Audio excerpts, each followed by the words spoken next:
Oh, hello, me old chums. Welcome back to the Overwatch League. My name is Brent. I'm joined by Josh once again, and we're going to be bringing you the action for the last two North American matches that are taking place. Of course, it's the Los Angeles Valiant versus the Florida Mayhem. This is going to be such a good game. I hope you guys were enjoyed and warmed up by what Jack and Hex were delivering you previously. It was a pretty short game, but I think that this is the real main course that we've got on offer here. These are two teams that have massively surpassed the expectations that we had in the preseason.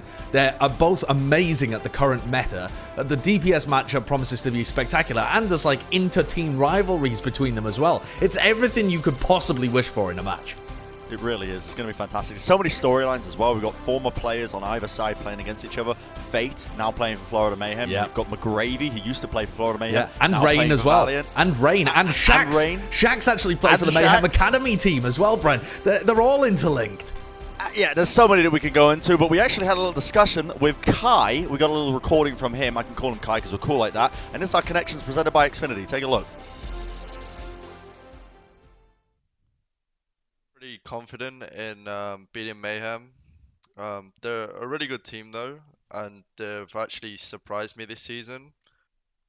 But like most of it comes from Yaki's Tracer. Like he's actually insane on Tracer, so be sure to be like marking him. But I think Shax is a better Tracer, and I think he can take the duel a lot, especially with like Lastro giving him orb and stuff.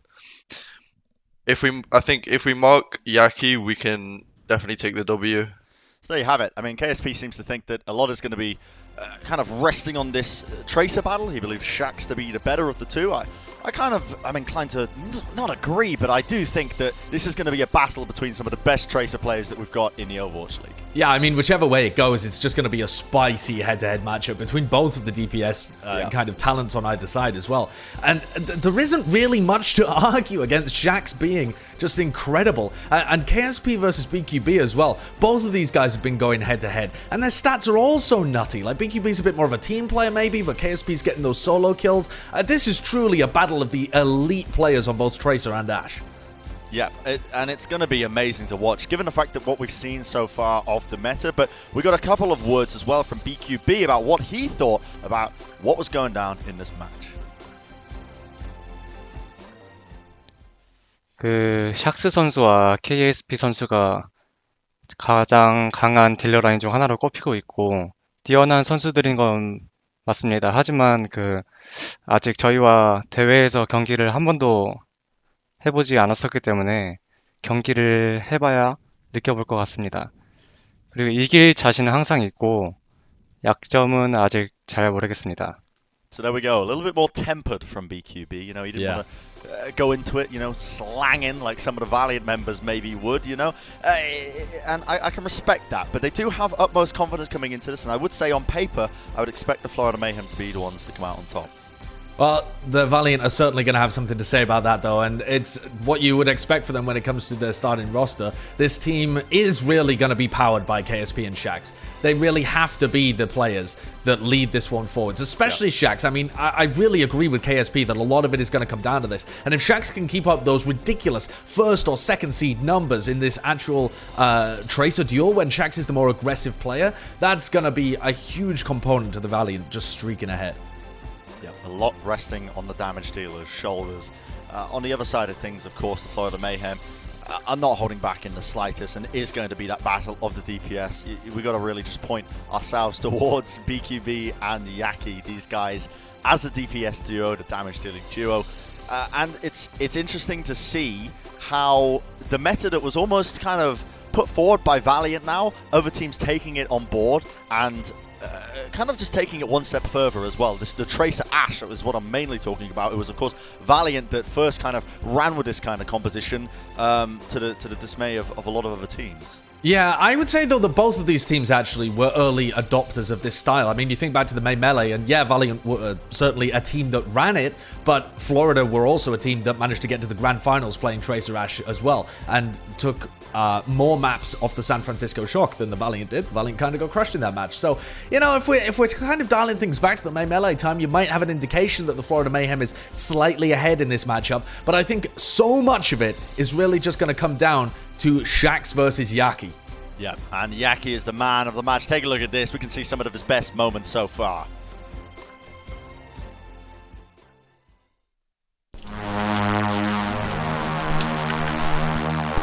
They know who he is, and now they have to try to kill him. The guy just doesn't die, like, ever, it feels like. He definitely has to be a front-runner for Rookie of the Year at this point. I think he's probably the best player on this team. Sometimes you get consistency, or you get the sheer pop-off potential. Yaki right now, both. That was a Yaki out of nowhere moment. Yaki! That is filthy. Oh, even a little technical crouch. All right. He's already used to the Overwatch League. Oh, come on, Yaki. Come on, pal. Just pulse bomb after pulse bomb. You can make a highlight reel of that alone. Another shatter! A third one! Yaki got! Yaki just runs rampant on them. Unreal. Just permanently knocked off. That was perfection. Well, how about that? Yeah, Yaki versus Shax is going to be a match.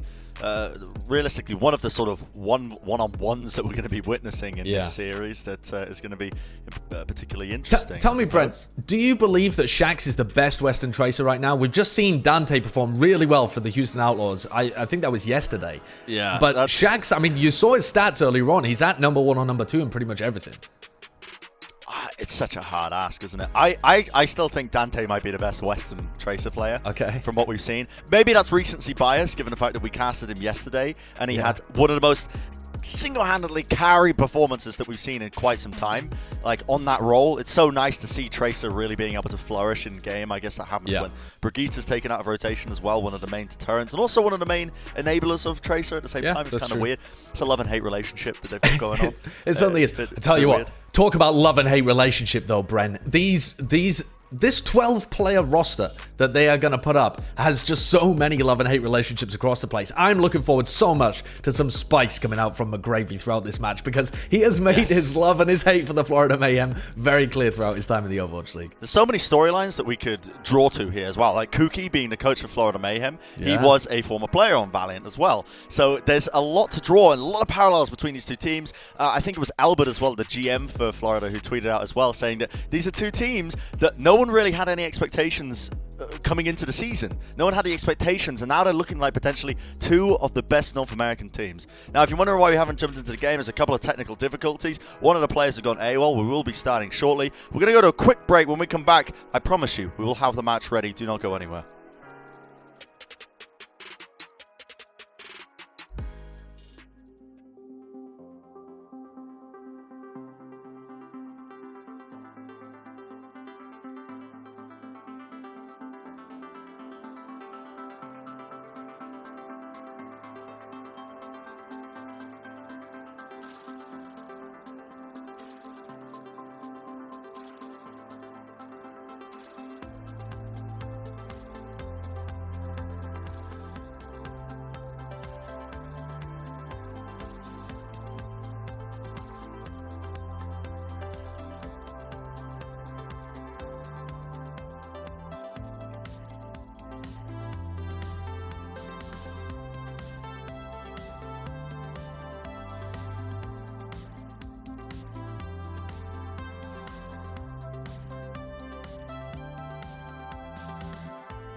Welcome back, everybody. Yeah, we're going to be getting into the game shortly, of course. The Los Angeles Valiant versus the Florida Mayhem. It's going to be one of the best matches we've seen this week. Do I want to make that promise? We've seen some good matches, Josh. You know, yeah, there've been actually some great matches. There've been some incredible matches over in the APAC region, particularly. But I think that this one has all of the pieces. You never know whether it's actually going to materialize into an amazing match, but it really should be. Both of these teams are incredible in the meta. There's rivalries between the two teams themselves. Both of the teams have been punching well above their weight or well above their expectations recently as well. So kind of whichever way this goes, even if one team blows out the other, it's going to be really interesting coming into our Summer Showdown, where we anticipate the meta to be somewhat similar, even though the hero pools are going to open up. Yeah, now let's take a look at the map set, of course. First map, going to be Lijiang Tower, and I cannot think of a better start for this kind of series. It's a map that kind of facilitates a lot of different compositions. It's got close quarters gameplay, it's got open gameplay, and you see a lot of different compositions as a result of that, so it's a nice one to get started with. It certainly is. I don't really expect too much out of the ordinary from either of these teams, though. They are teams that occasionally throw interesting stuff at us. Valiant have run a lot of Torb, for example, throughout their run so far, and they've had instances where they pushed Dreamer onto the Reinhardt to try and land these big shatters and play around that. But I feel like both of these teams are very, very comfortable and very confident in their Tracer Ashe gameplay. And maybe BQB will stretch over to the Hangzhou a little bit, but generally speaking, I would expect them to play the same stuff. If either of these teams comes out with a curveball and plays something different to knock their opponent off guard, that to me would just be so unexpected, so creative, and I could definitely see it working, but I don't know. We'll see. The teams are kind of teasing with a couple of compositions. McGravy in the chat saying Happy Father's Day to all the dads out there. I've got to apologize and give a smooch to Baby Bay, who insists that I call him Daddy from now on. Yep. You had a bit of an altercation on the social media, but the teams are going to start rolling now, as you can see. Florida Mayhem taking a bit of a wide approach. Going to be running this Tracer Fire gameplay. Yeah, this is different.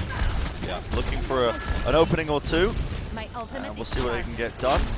A lot of shots being fired off early by Yaki, just trying to get that early damage in. Damage boost enabled as well. Pretty deadly from the skies. One shot will pretty much bring down Shax with a damage boost on that rocket. So Shax needs to be careful with a lot of his position.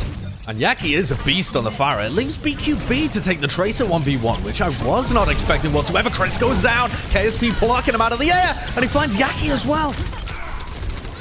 Yeah, a lot of opening kills going the way of Florida Mayhem, but also trading out equally with the Valiant right now. See them having a bit of a whale of a time. Shaq's doing very, very well on his own here. Gargoyle having to just roll away, cannot stand up to them. It almost couldn't be more even in that opening salvo. Kills getting traded all over the place, but at the end of the day, KSP being able to take down the Fire Mercy combination on the other side and leaving Shax just open to do what he wants was the reason that the Valiant come out ahead there. The DPS players for the Valiant making themselves well known very early on, and Tracer from the floor? I mean, you've got to have some nutty tracking to be able to take down a Mercy that high up. Yep, Shax is ridiculous right now. He's turning up 100%. Florida Mayhem trying to turn it around and trying to dive onto him, but the perfect stick. BQB going down as well to KSP. And BQB, you know, he's no stranger to the Tracer, but normally we'd expect Yaki to be playing that role. Obviously, the composition that they're playing is a little bit different. But the Valiant right now are looking supreme, and a large part of this has been down to these damage dealer players. Shax and KSP are just turning up tremendously. And it's mostly KSP, honestly, because KSP again did a lot of damage to Chris so that Shax could finish him off. KSP needs to be pressured more. BQB has to get onto the Ashe so that Yakin can get in safely. Chris has been the first death in both of these team fights. Not ideal. See, Ultimate's being committed. I think it's KSP using Bob, but I believe he... Okay, yep, he's just chilling there. I was wondering where he was. Defending the point. Horse bomb utilized here by BQB. Yaki, I think, might be playing with an Xbox controller. I'm not too sure what that barrage was all about, but didn't get any value. And it looks like Valiant are going to be continuing to hold strong. Question marks, realistically, from me, Josh. Don't really know what they were doing. Yeah, I think the biggest issue so far has just been that KSP is never distracted. BQB can't get any space because Shax is just pushing him away whenever he tries to take a flank angle. You have to be able to, if not win the 1v1, at least make Shax back off. Oh no, Shax has a nano boost. Are you kidding me? Okay, committing the nano onto him. They're trying to spot them out. He is a nuisance right now. Look at him nearly go. one-clipped to Winston. Right into the back line, but this time BQB is going to be trying to make it a nice even fight for the rest of his team. Damage being applied by both Fate and Yaki. Yaki finally gets taken down though by Shax once more. Shax, this one-man army, it feels like. But this time, it feels like it will be the Florida Mayhem flipping it over, and indeed they do. It's going to be the resurrect on Yaki as well, so they're not missing much. So finally a recontest there by Florida that goes successfully. And for the Valiant, I think they just missed where Florida were coming from. You saw Shax get the nano boost, but as he went in, there was really nobody there. And Florida had out-rotated them. Now we get to see where the Florida Mayhem's composition works better when you're in control of the point. It should do, because Yaki and Chris don't really have to approach. They're just going to do damage as they get in. I expect KSP to find it pretty difficult to engage here. See a nano boost being applied here to Fate, but Fate gets slept up straight away by Lastro. That's fantastic. Shax with the pulse bomb, lays it down, forces the positioning. Gangnam has to use his Bionade just defensively. Nice sleep of the Shax as well, just taking him out of the fight temporarily. And it's those big plays that you need on an individual basis. Just trying to shut down this carry performance by Shax thus far. Ultimate's now going to be committed. Gargoyle falling though. Bob's going to be just putting in some consistent pressure onto the point. KSP in the back line, dealing with Gangnam Jim quite easily. Avoiding a rocket or two. Coach goes straight up into the air. One shot, two shot, that's all he needs. And that's going to be the round going the way of the Los Angeles Valiant. And not a very successful alternate strategy from the Florida Mayhem. I really did expect both teams to be hyper confident in their tracer Ash. It's absolutely not trash. It's the opposite of trash. It's elite level Tracer Ash gameplay. Yeah. Wow. I mean, I guess if you're a fan of Dive or something, maybe you call it Tracer Ash combo. Oh my goodness, you infected me. Ash Tracer, we'll stick to that. It's much easier to say. Yeah. Control Center not as good for that kind of composition. If we saw any deviation away from that meta comp, I expected it to be here. But now we're in a weird position because basically the entirety of Lijiang is not going to be defined by the compositions we expected to be run the entire time throughout this match. And the Valiant are going to run...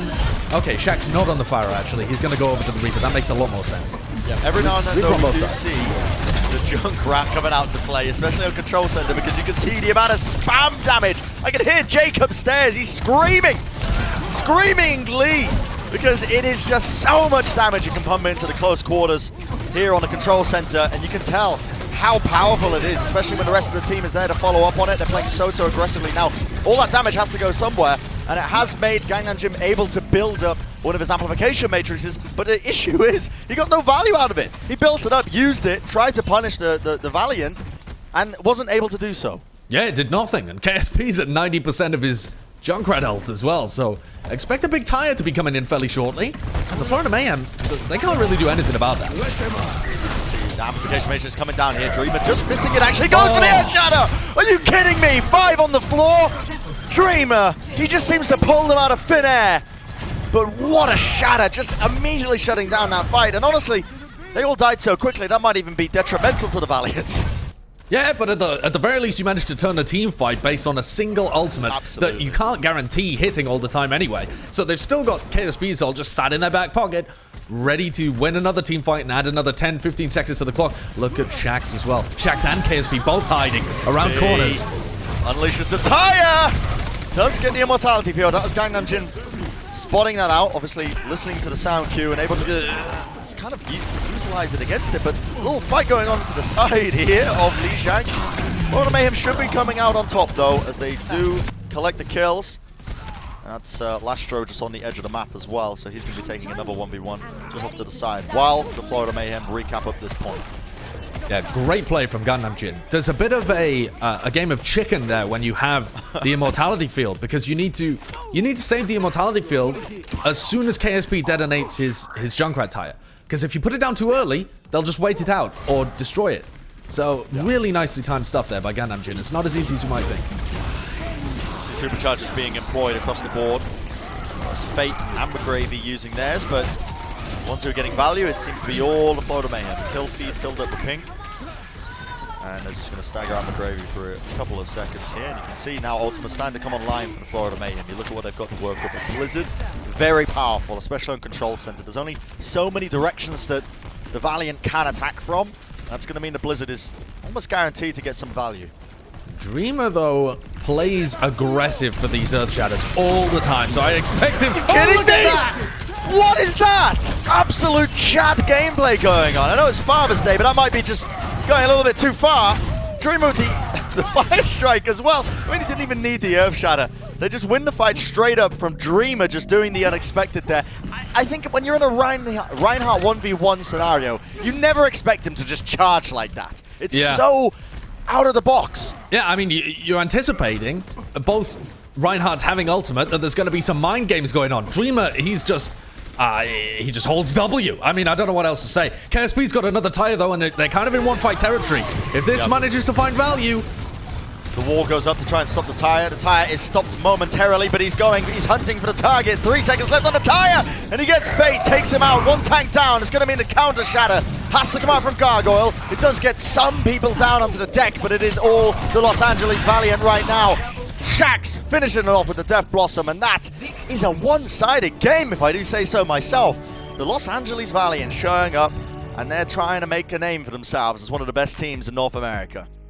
Great work from the Valiant. They come out and they play their default when it comes to Night Market, and Shax runs away with it, Shax and KSP both, and then they play a really nice, bit more niche strategy with KSP playing the Junkrat and Dreamer just getting shatter after shatter, and they run away with the win there. That was looking pretty clean. I don't think the rest of the match is going to go like this. I think there's going to be very little of these same kind of compositions being played further on, but that's a great first start for the Valiant. Yeah, the way that played out, I feel like once we get more into the mirror match between, you know, the Ashe and Tracer being played on both sides, as opposed to Florida trying to use these kind of niche compositions, maybe it would have been a closer game. It's hard to tell, but obviously the kind of rounds that we saw didn't really facilitate that. We're going to go to a quick break. When we come back, we're going to have the rest of the series. Do not go anywhere, guys.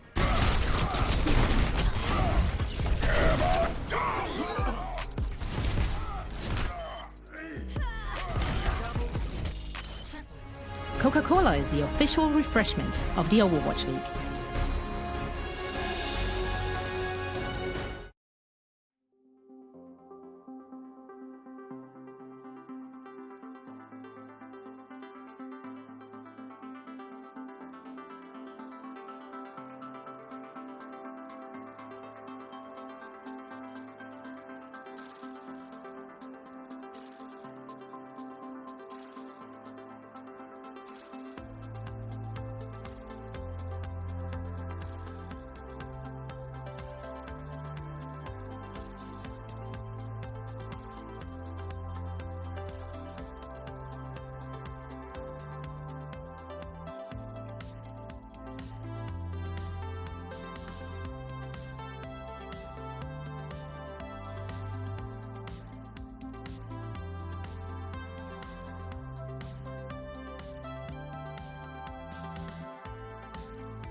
The Overwatch League is brought to you by Pringles Wavy.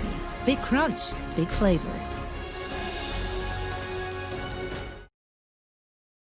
Welcome back, everybody, to the Overwatch League. You're joining us in the midway of potentially one of our best series of the day. It's going to be, of course, Los Angeles Valiant versus the Florida Mayhem, and it is the Valiant who are currently leading 1-0 up.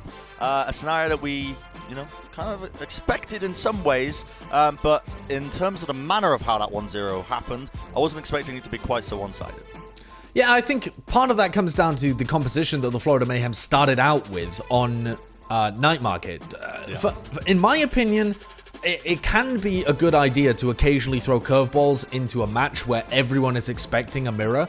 The Valiant know that Florida's amazing Tracer Ashe team, and the same way the other way around. So if you've got a niche strategy, it can be really good to throw that out.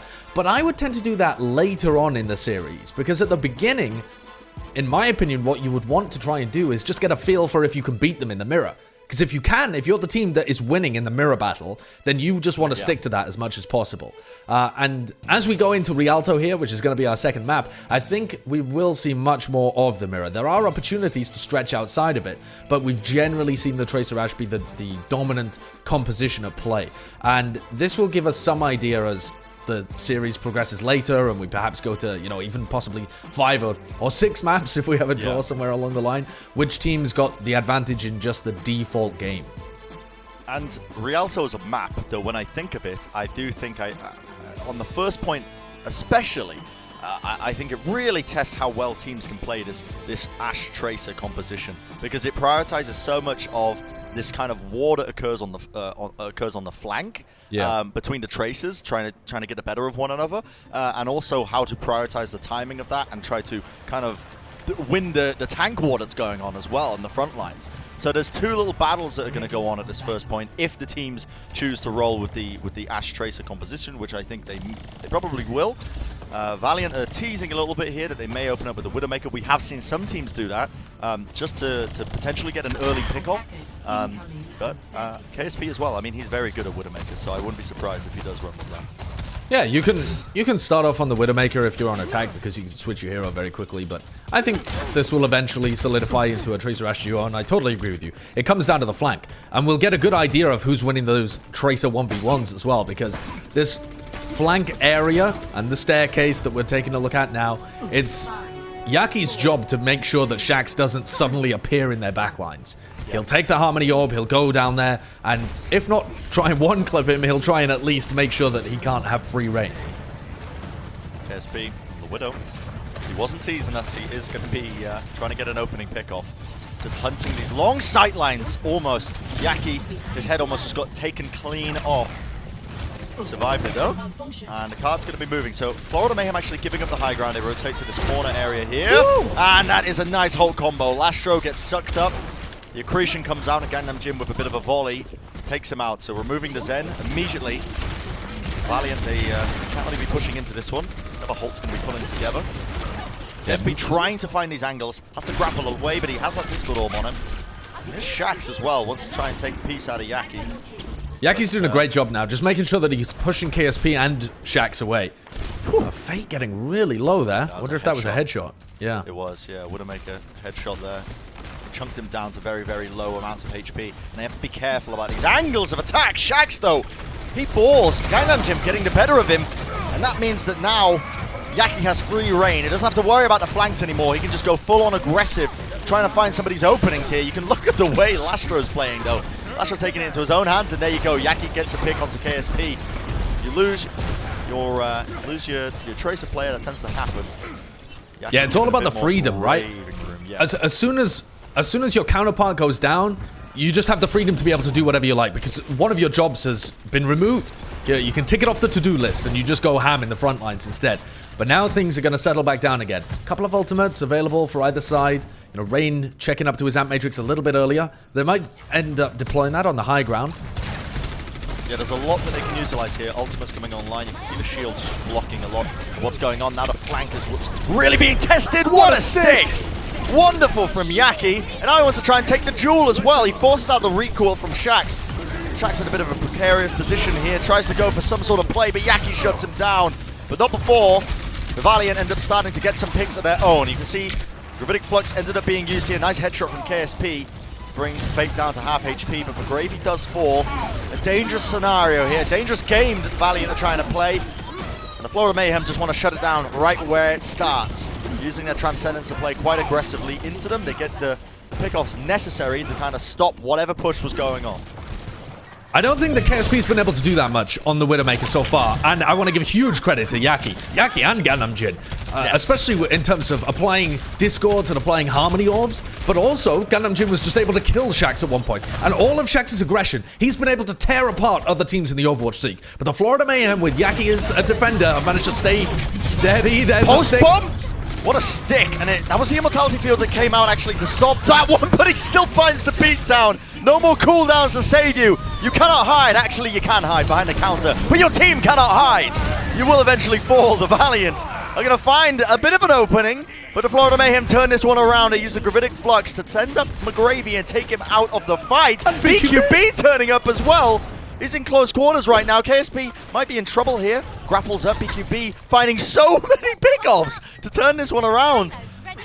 Real chaotic fight. But amazing performance from everybody. I mean, Shaxx coming in there just gets a massive value out of his Pulse Bomb, forces Immortality Field, kills the Supercharger as well, and does enormous damage. Comes back in, gets another kill, and then Gargoyle and BQB just managed to save the fight and allow Florida one more chance at defending Checkpoint A. Yeah, one of the most difficult points in the game to try and attack into is this choke point here. It's brutal. And Florida Mayhem, they've got almost all of their players left alive. KSP has to go huge. He's being harassed in the backline right now, and he's going to go for a little flank attempt with the wall hacks. He has to start hitting some headshots. He has to get a pick for his team, but he's not finding the goods right now. Surely he's going to find something. There you go. Chris goes down. Lastro going to follow it up, and another one. The body shot. Bandit is back, grappling into the backline. The Valiant have done it. Cleaning up these stragglers, they will eventually push this into the first checkpoint. And KSP finally comes up and produces on the Widowmaker, finding that lovely angle. And that's so uncomfortable for the Florida Mayhem because you can't back off in order to take less damage because you just wander straight into his sideline. I want to say just that moment there, you see Yaki using his recall. That's how much they respect KSP as a player. Oh, he realized he had to recall, otherwise he most likely was going to die to a headshot.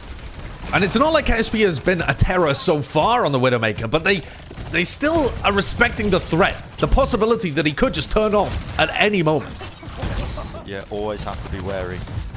Shaxx has a pulse bomb now, and he's going to be looking for an opening. Trying going for the whole pulse bomb. Did get laid down on the floor, and it forced out something, but Shaxx goes down. He recalled back.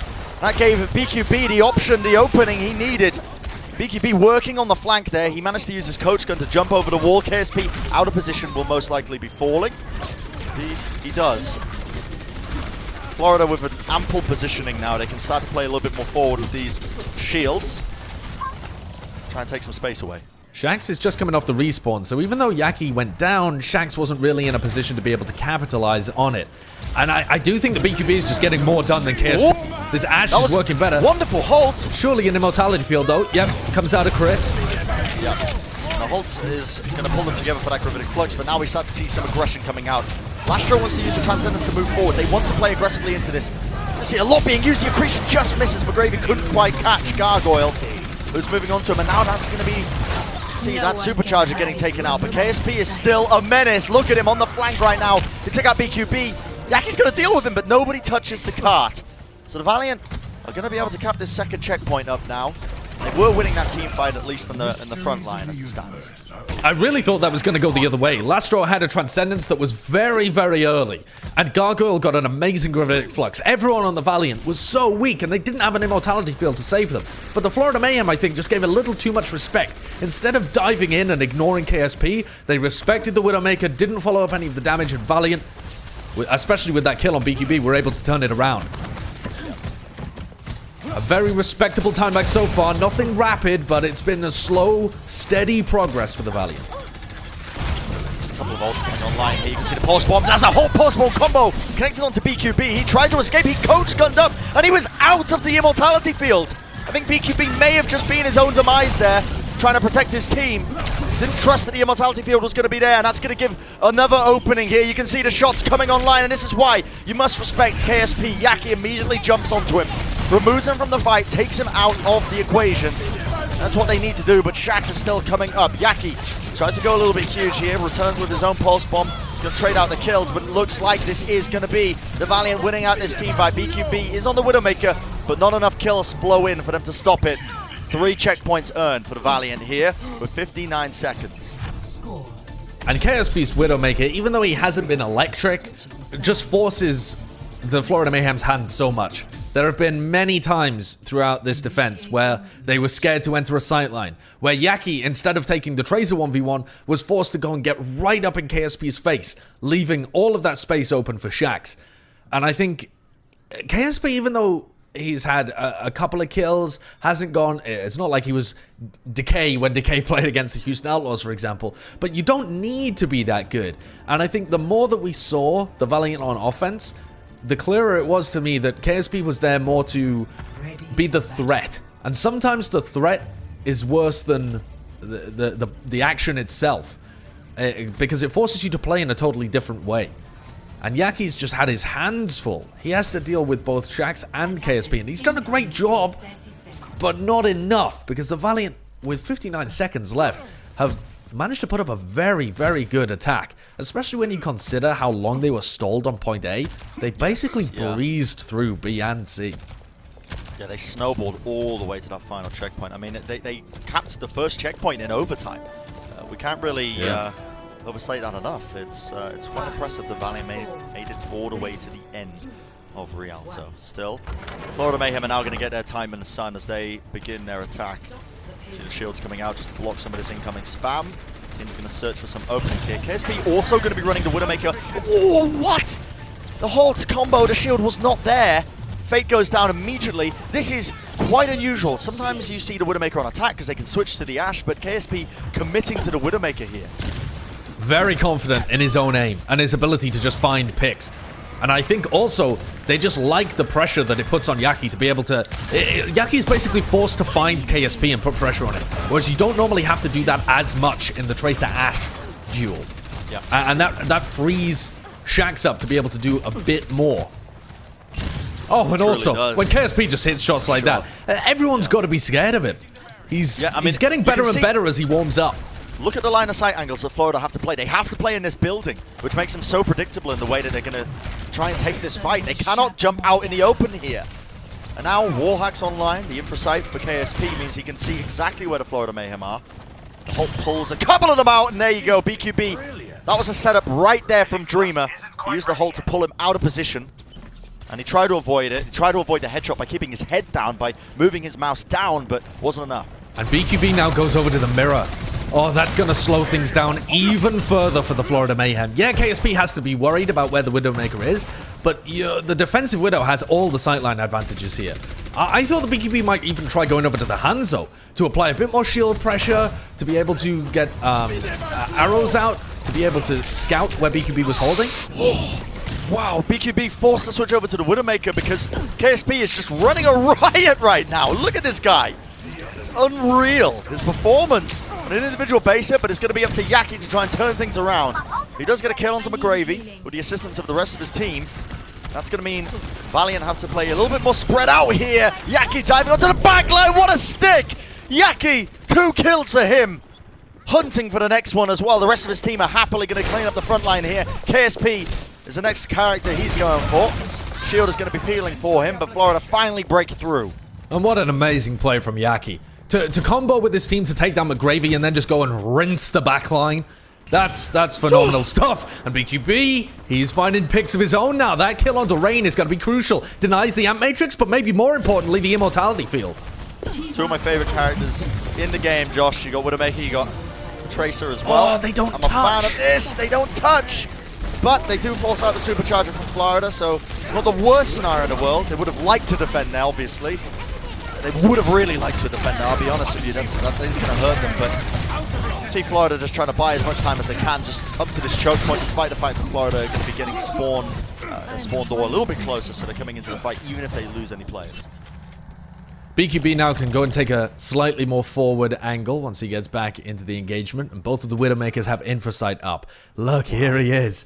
He's already so far forward. Pops his infra sight just to be able to mirror KSP's, so that both Widowmakers, neither of them really have an advantage.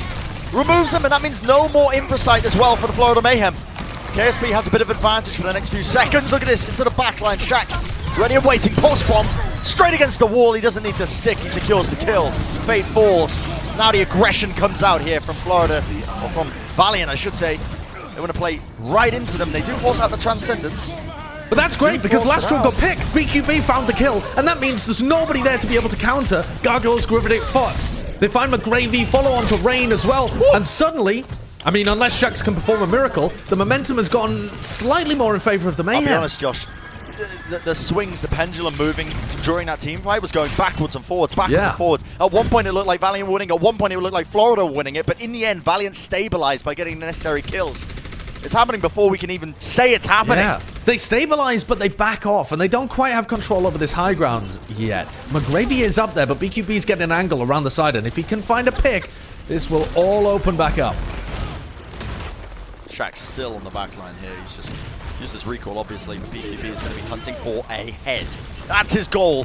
The angles, he has to be on full alert. The Holt pulls him up. He pulled very, very low there. You can see the Immortality Field was committed. And that's going to be a postman from Yaki. He jumped into the back line there, took out McGravy. And McGravy was covering the high to one of his own. Post-bomb sticks again. Perfect accuracy coming out from Shax, and he goes for it as well. The 2-clip onto Gangnam Jin. He takes out both the supports of Florida. Florida even fight this any further. That's filthy. They're starting to push forwards just because they used an Amp Matrix. At least Chris had managed to put that one down, and he's going on Lucio. They want to commit to this. The Florida Mayhem think this is winnable. What a fight so far. What a game. What a match. We're seeing some of the very best in the world. Just fighting, battling against each other. And BQB is no slouch on the Widowmaker. It's one of his most underrated roles. A lot of people don't really hold him in contention when they think of the best Widowmakers in the world, but he really can hold his own against some of the very best. And KSP being one of them. Still, it is definitely a battle between some of the very best in their respected roles. I think KSP has managed to manufacture an advantage, though, honestly, by forcing this into a Widow duel. Uses the Infrasight. Yeah. BQB now can save his a little bit. And to be fair, there are only 30 seconds left, so this does waste some time and just playing against the clock for the Valiant. But Florida are going to be able to save their Infrasight, pop it now when KSP disappears, and they have 15 seconds where they can make some magic happen. Yeah, they have the advantage where they can see where everyone is, and BQB knows exactly where KSP is playing. So this is what they were waiting for there. Normally you see the Widowmakers use their ultimates at the same time to remove that advantage, and Florida Mayhem taking full advantage of the fact that they have all the information in the world to work with here in the backline, though. Shax is going to try and even it out again. I think that was a pulse bomb, maybe committed. No, just a beatdown. Shax now has the pulse bomb ready and waiting. Beatdown onto BQB, he takes him out. Out of Gravitic Flux, sending them straight in the air. Valiant, oh, they don't touch the card, Josh. That's a huge mistake. I mean, the Valiant were in a very winnable position there. They had all the ults, and look, now the kills just come flooding out. If only someone had been able to touch the payload, if only Dreamer had been there. But he was coming off fresh from the respawn, and now all of these kills that come out from Shax, yeah, they're impressive, but do they mean anything at the end of the day? Not really. Yeah, if they had just stalled that card out a little bit and they won that team fight, the series would have been, or not the series, but the map would have been over. And it's given Florida Mayhem a bit of an in now. They only have a minute to push this in all the way, remember? So even if they do manage that, they're not going to have the same time bank as the Los Angeles Valiant. But they do have a win condition, at least. And here's a good win condition for the Mayhem. The Valiant already used their Flux and their Pulse Bomb in the previous fight. So now Florida have opportunities to use their own. Okay, Pulse Bomb a little bit of a whiff there from Yaki. Shax goes down, though. He was trying to make a play in the back line. That's a great opening. Florida Mayhem are going to be able to use that, surely. Gravitic Flux will force out a Transcendence on the opposite side of things. Fight continues, though, as see Valiant do not want to give this fight up. They're going to be using that Supercharger. Give them a bit of an edge. Dreamer's just trying to body block the Supercharger. He's trying to protect it, but what a flick! Are you joking? Are you joking right now, KSP? 2 shots back to back! He might even be looking for a third, and that's the thing. Transcendence cannot help you in that scenario. The Widowmaker headshot is going to be 1 shot, 1 kill. Stick into the back line there. The Immortality Field stops it, and Gargoyle, though, he follows up. He does get 2 kills. Shax has to go huge, but Gangnam Jim puts him in his place. Overtime now. Florida Mayhem pushing this one in. They are desperate to try and make this map still winnable. Fate with a lovely hold to set up the kill for KSP, and Gargoyle's been an absolute freak so far. He gets hoiked up into the air, slammed back down for 50% of his health, but the rest of the supports for the Florida Mayhem are keeping him and Yaki alive as they go and try and make something happen in this fight. They are desperate, and as the overtime ticks down, there's only 2 players left. Wow. The Florida Mayhem, they hold on by the skin of their teeth. If you've been watching Overwatch a long time, you've probably been reading a lot of these team fights as well, thinking that one side is getting the edge over the other. KSP, for example, getting those 2 kills, those back-to-back headshots, straight after one after the other. Normally, teams would give that up. That's a dead push. But the Florida Mayhem are so confident in their teamwork, so confident in their ability to win a fight even when they're 2 down. They committed and they still win it, pushing it, because they knew that if they gave it up, they would not have had enough time to try and win that fight. That's how good these teams are. It goes backwards and forwards between both of these sides, winning fights that they should not win. Top level Overwatch. Yeah, it's been so good. There's 59 seconds extra here for the Valiant as we enter our second round of Rialto. If you cast your mind back to how Point A went, when the Florida Mayhem attacked, they managed to capture Point A relatively easily. I mean, it wasn't easy, but they had a decent run at it. It took a while for BQB to swap over to the Widowmaker and find a pick, but there's that C9 as well. Oh man, that is quite costly. That is just the definition of a C9 as well. That was a fight that the Valiant should have won, but nobody touched the objective. That's a bona fide C9 that really could have changed the course of this match. Anyway, like I was saying, that the Valiant on defense are again going to stick to the Widowmaker. Previously, it took Yaki with a sick pulse bomb to be able to... no, it wasn't a pulse bomb, sorry. It was just a raw kill onto McGravy, and then he killed both of the backline to be able to open things up for them previously. Oh! And honestly, if I'm BQB, I don't even bother with this Widowmaker duel because he's not winning it. He is not winning it right now, and he's switched to it. You've got to be confident in your own abilities. You've got to try and shut down KSP to allow Yaki a bit more free reign, because right now, if KSP keeps winning this Widow duel, Yaki is going to have an even harder task to try and pop off and really win for the Florida Mayhem. But they do get some decent progress. They push it just up to this choke point, onto this corner, but this is where Dreamer wants to hold. You can see he's on the corner here. He backs off when his shield goes down, wait for it to come back up again. There's a slow war that's going on as they're trying to gain a bit more positioning, a bit more of an advantage. KSP losing the winner 1v1. BQB opening up for him, but Shax takes him out. An even trade. Gangnam Jim though removes Shax from the fight. This is what the Florida Mayhem were looking for. So many kills going their way now that they finally cracked open the first kill, and they can begin to push this one forward in the overtime.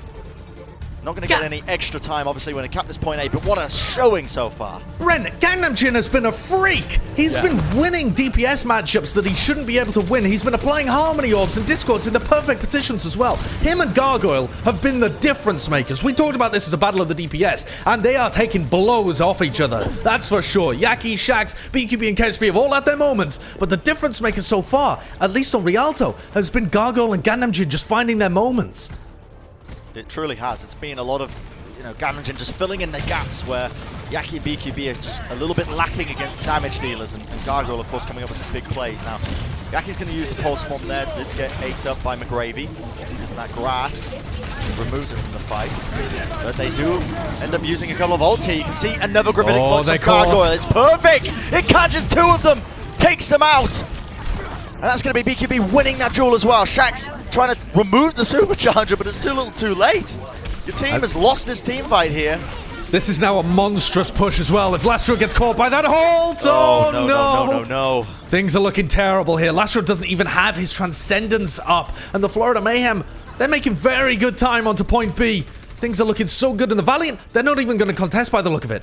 They look like they wanted to hold that high ground. Okay, no, they are going to try and go. They're going to contest.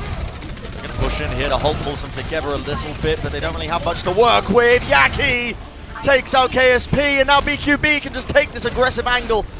Straight up moving into him, gets a body shot off onto one. The shields are going to be blocking them now.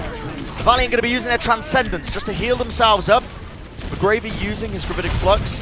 Just connected onto one. Gangnam Jim goes down to half HP. And the Immortality Field was slightly late there. Could be a mistake. A bit brutal there from Chris. You can see them just pumping in the damage into the side. Realistically, anyone could win this fight. It could be anyone's game.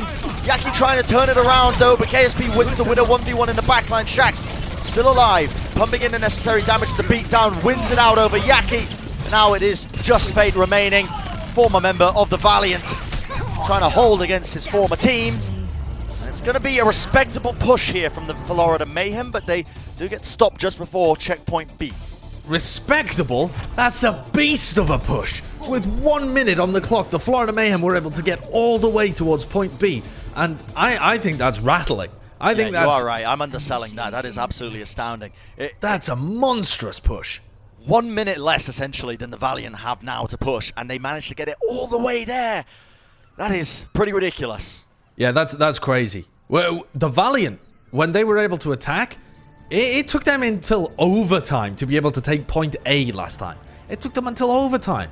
With Yaki just being able to find angles all over the place and shut down Shax and KSP. He's going to have to play just as well. You can't rest on your laurels if you're the Florida Mayhem, but they've set themselves up for a great position to tie this one even at the half. What a great series. They're still running this Widowmaker though, Brent. Yeah. They've been kind of forced into running the Widowmaker 1v1. I don't really know if this is the right play from KSP, and that's going to sound weird, but Widowmaker is a character that, to have an impact, you need to start to convert kills, and I'm fully confident that KSP can, but last time the Valiant were attacking, it took them a bit of a while to convert those kills into actually getting the capture in the end. We'll see if KSP can do it. Obviously, he's feeling himself. He's winning the Widow 1v1 here, but maybe you do need a bit more of that consistent damage from Ash. We'll see what he can get done, though. BQB, oh my goodness, Rain. He poked his head up for a second. You gotta take it clean off! BQB, what a menace to society. He hasn't played much Widowmaker so far this year, so it took him a little while to warm up, but now he's firing on all cylinders. Yep. And I truly do mean what I said earlier when I said that BQB, he's often underrated when it comes to his Widowmaker. But believe me, he can hold with some of the best. He can really hang with them. And he's proving it here today. Against KSP, one of the best Widowmakers we've got in the game. Valiant Neither team wants to make a mistake. Yeah, neither team wants to make a mistake. They're just playing so careful here. Off onto the sideline. And it is up to KSP to try and find an opening here. He has to try and get a pick. You can see he just missed BQB. Moving around on the off angles. McGravy taking a lot of damage. He needs to be saved by his team. Holt's coming out. Immortality Fields as well. Keeping them all alive. It's going to be the Infocyte used by BQB, so they have complete positioning advantage over the Valiant. That's going to be Gang Dungeon going down, but it's a 1-for-1 trade. They lose McGravy. Shax follows it up, though, with another one. He is on a bit of a tear. We'll see if he can convert it into anything else here. Wants to try and take the 1v1. This is risky. Shax does not have recall. Remember this one. 29 HP. Finally comes off cooldown. Tries to go for the beatdown. He wins the 1v1. What an absurd performance from Shax here. Almost a solo carry performance. Helping out his team. 20 seconds remaining.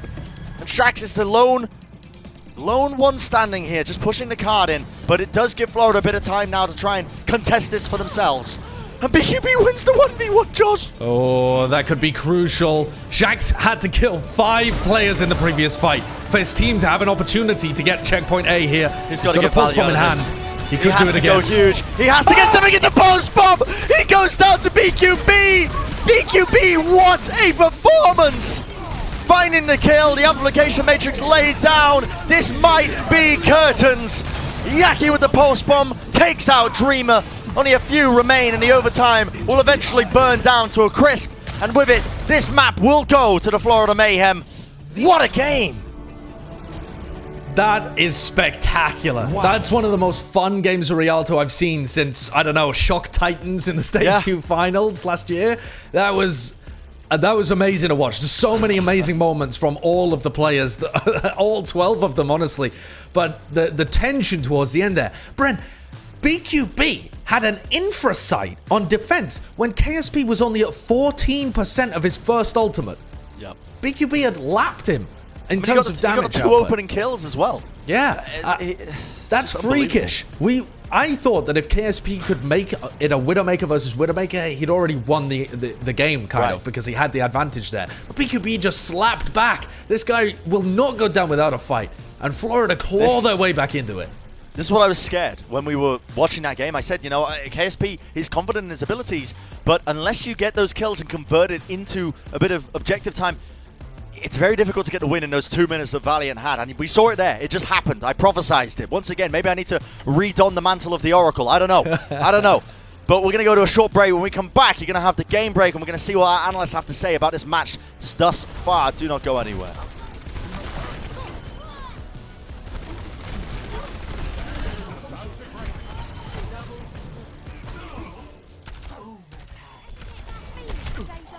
The Overwatch League is brought to you by T-Mobile.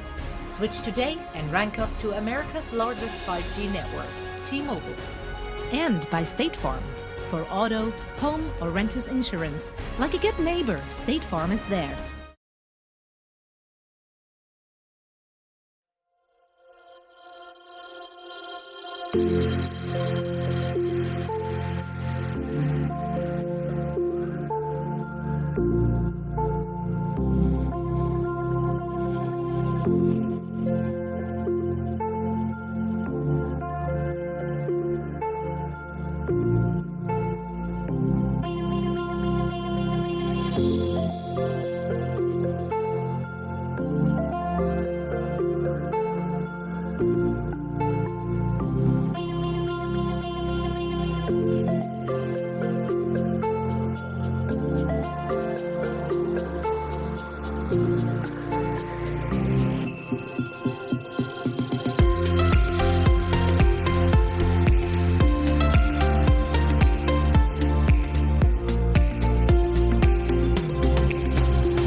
Welcome back to yet another game break here presented by Cheesy Groups, Zoe and Costa and Reinforce at your service. And it is currently 1-1 Florida Mayhem and the LA Valiant. There we go. Guys, I'm actually so hyped. I'm so pumped up. This is the match which we all wanted. It is coming down to phenomenal performances, not just by the DPS players, but across the board. Every single one of both teams is stepping it up. Let's dissect the matches we saw. Mayhem had a bit of a rough start, I dare say, on that first map. Reinforce, you weren't too sold on their composition. Yeah, they sort of started off on the wrong foot because we've relied so much now, the Florida Mayhem, on their Tracer composition and putting BQB on the Ashe and the Widowmaker. But that's not really what they opted for going into this match. Instead, they tried to go with kind of like a dive composition where Fate played the Winston and Gargoyle played the Wrecking Ball. They looked a bit uncoordinated, and then we went to Control Center where Dreamer hit fat shatters and also got some nice pins on Gargoyle. So, a bit questionable from the Florida Mayhem. I can't see them having success in scrims and practice on Control Center with Gargoyle playing the Reinhardt, but going up against KSP's Junkrat, it just changes the tempo of the Rhine duel, and you can see in the stats yourself that Dreamer just outclassed Gargoyle. So I have some questions about the decision to really put Gargoyle in that position on the Reinhardt. I think I would have preferred either to substitute in Karajan or put Fate on the Reinhardt, because Reinhardt is not a hero that you can pick up that easily, and when you have to adapt to the flight to a Junkrat, I think it's quite unfortunate. So, not really a big fan of the Reinhardt on Gargoyle that they tried to make happen on Lijiang Tower. But anyway, Rialto really delivered, and that was sort of what we were waiting for in map 2. Yeah, it's the thing that I've been yelling at my screen about for the last 10, 15 minutes. That map had absolutely everything. I think at the first half, it was, sort of the KSP show. He's had complete control of the map. Josh and Bren were already talking about, hey, maybe it's time to switch. You can't keep up. And then something triggered. This is like when Decay triggered on Rialto at the exact same time. BQB just went sicko mode. He just started hitting everything, killing everybody. And KSP just couldn't keep up. It's just crazy how we see the back and forth from the DPS players, but also the support players. Gangnam Jin got Shax so many times in that match in such crucial moments. Yeah. What I love about what transpired here on Rialto is just that for both teams it was equally hard to really pinpoint what the biggest threat is. You're shutting down Shax effectively, and that means that KSP is just running haywire, and the same on the other side. You can't really sleep on any of these DPS players because each and every single one of them is such a huge threat that if you actually don't pay attention to them, you're dead quite quickly. It's especially hard for Shax, I'd like to imagine as well, because he has to duel Yaki and, try to peel away BQB a little bit from those dangerous angles. But then you also have Gangnam Jin just firing in all cylinders, and Gangnam Jin is, in my opinion, having one of the best games of the season so far for him. So, I mean, the Florida Mayhem, they're so hard to deal with, and that map was just so back and forth. So, I would arguably say that Gangnam Jin is my frontrunner for match MVP if he can continue to perform like this.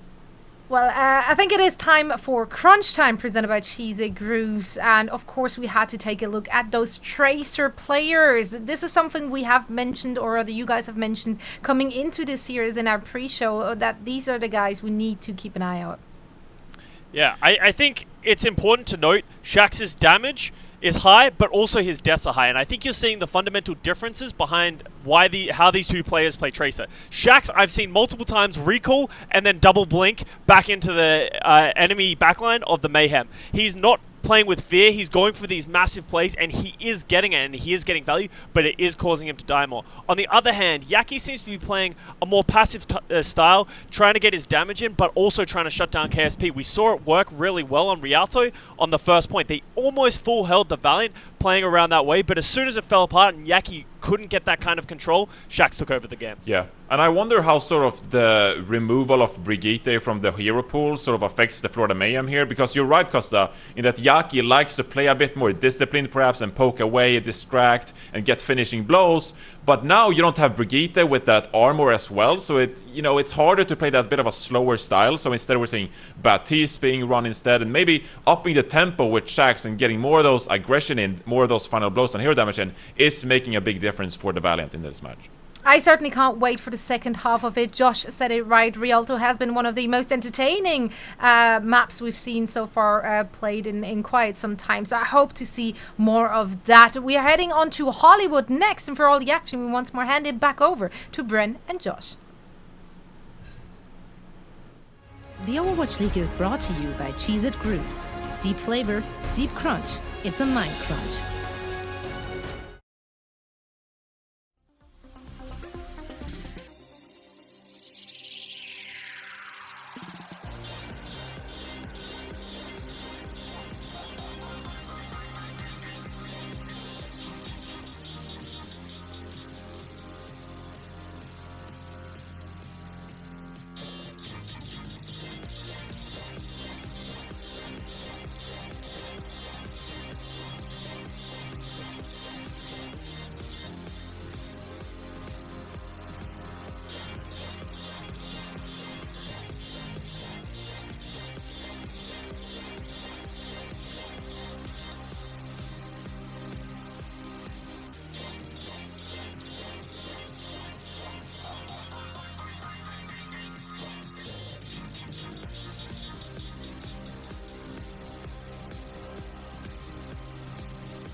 The Overwatch League is brought to you by Zip Chair Gaming, the official chair supplier of the Overwatch League.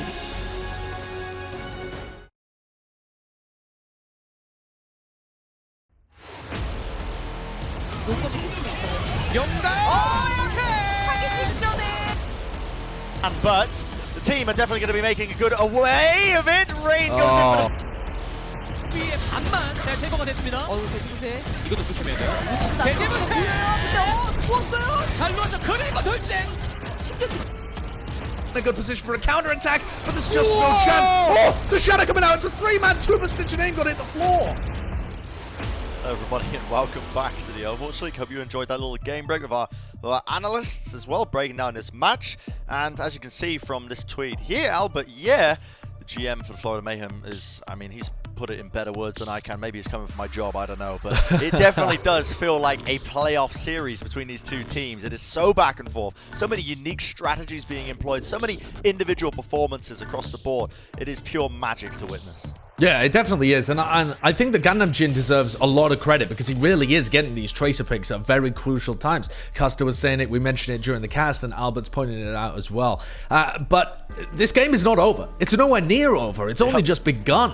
Both of these teams have just got a single map under their belt, and there's still a long way to go before we crown a winner of this match. And it isn't a playoff series, it is a qualifier. It's for the seedings of our Summer Showdown. And so it's possible that we'll get a rematch later on with slightly adjusted meta due to hero pools. But I think anytime these two teams clash, it's going to be fantastic if we've got this kind of display of DPS and teamwork prowess that they have on show here today. It's wonderful. It is amazing, isn't it? And yeah, that's the beauty of it. These are qualifier matches. So both of these teams fighting for better seeding in the Summer Showdown that's going to be taking place in a couple of weeks' time. And they are really just giving it their all when it comes to just their individual performances. Now, we're going to be heading into our next map shortly. Just waiting for the teams. I don't believe there's any adjustments, any substitutions. Doesn't look like it from my quick glance. And I wouldn't expect there to be any substitutions as well. These are two teams with the same kind of top rosters that go against each other. Yeah, so Hollywood going to be the map that we're heading into, and it is going to be a juicy one. Hollywood, a lot of flank angles. You got to remember that. You got to keep that in mind as well. A lot of opportunities for some Tracer play, a lot of opportunities for some Ashe play as well, because there's a lot of high ground to utilize. Yeah. I'm excited, Josh. We're going to be seeing these two teams battling in the same compositions most likely again. I don't know if KSP is going to be willing to take that Widowmaker duel. I think the strategy behind it was quite cool. They wanted to apply a bit more pressure on the map by playing Widowmaker, making Yaki kind of divert his attention away from the Tracer 1v1 and be forced to shut down KSP. Didn't really work out in that game when it got to the overtime. It looked like it was working out for them, but it was the Florida Mayhem who came out on top with BQB on the Widowmaker himself. This map, Hollywood, tends to lend itself towards more Ashe and even some Hangzhou gameplay because the high grounds are very easily accessible for both of those heroes. You know, one coach gun and you're up in the air and you're able to take control in point B or even on point A as well. Yep.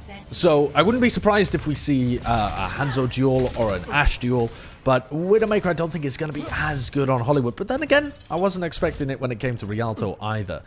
I'm so excited to see Yaki and Shax taking each other on, because once we start to get more to do with the Ashe battles, they have to focus less on the Widowmakers and shutting down them, and it's much more about who can get the better end of the 1v1s. And Shax, he's so aggressive, he loves to take the 1v1s. He likes to get deep into the enemy backlines, whereas Yaki may be a bit more defensive. We'll see now, the teams are away. Florida Mayhem on the attack to begin things. See the high ground currently being utilized here by the Los Angeles Valiant. Spamming them out, sending out the damage. QB falling down to about half HP. Popped up. He's going to be trying to take these pot shots. Now Dreamer has to drop down. He fell very, very low, but that's okay. Starting to hold on to the point now, and it's the shield war we're focusing on now. Oh, such a good hold. Amazing hold from Fate. And the shield warfare just so perfect from the Florida Mayhem. Gargoyle throwing out his hyperspheres and just forces them off the high ground, and then just really clean, clinical gameplay coming out from the Florida Mayhem. Yeah, the Immortality field a little bit late from Brain, wasn't able to save Gravy, taking them out. And as soon as you lose one of your tanks on this, at least this opening point, unless one of your DPS goes absolutely sicko mode, I think is how Custer put it, you're not going to be able to hold on to that first checkpoint. So you can see them now. Valiant are trying to basically gain control of this high ground, but unfortunately the aggression from Florida coming out is stopping them. Or fortunate, depending on what side you're rooting for, but look at that. McGravy with the hyperspheres. He finds 2 kills, rebounding it off every single angle. Being very creative with it, finding a lot of damage, and that aggression from Florida being punished. And McGravy's a championship pool player. Just off the sides, off the angles, all over the place. Bounces 7 times and into the pocket. And now the high ground is they're going to try and, again, work their way onto it. Very important to try and gain that because it gives you such an advantage. You can choose when to engage into a team fight, you can choose when to back off, you can use it for cover, whereas the Florida Mayhem are forced to just push it through this narrow choke point.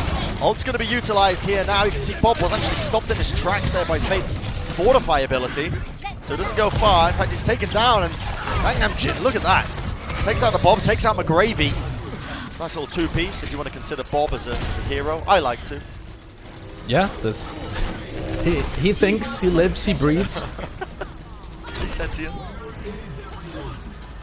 We'll see now. As you can see, they're just... they have a lot of space being bought for them.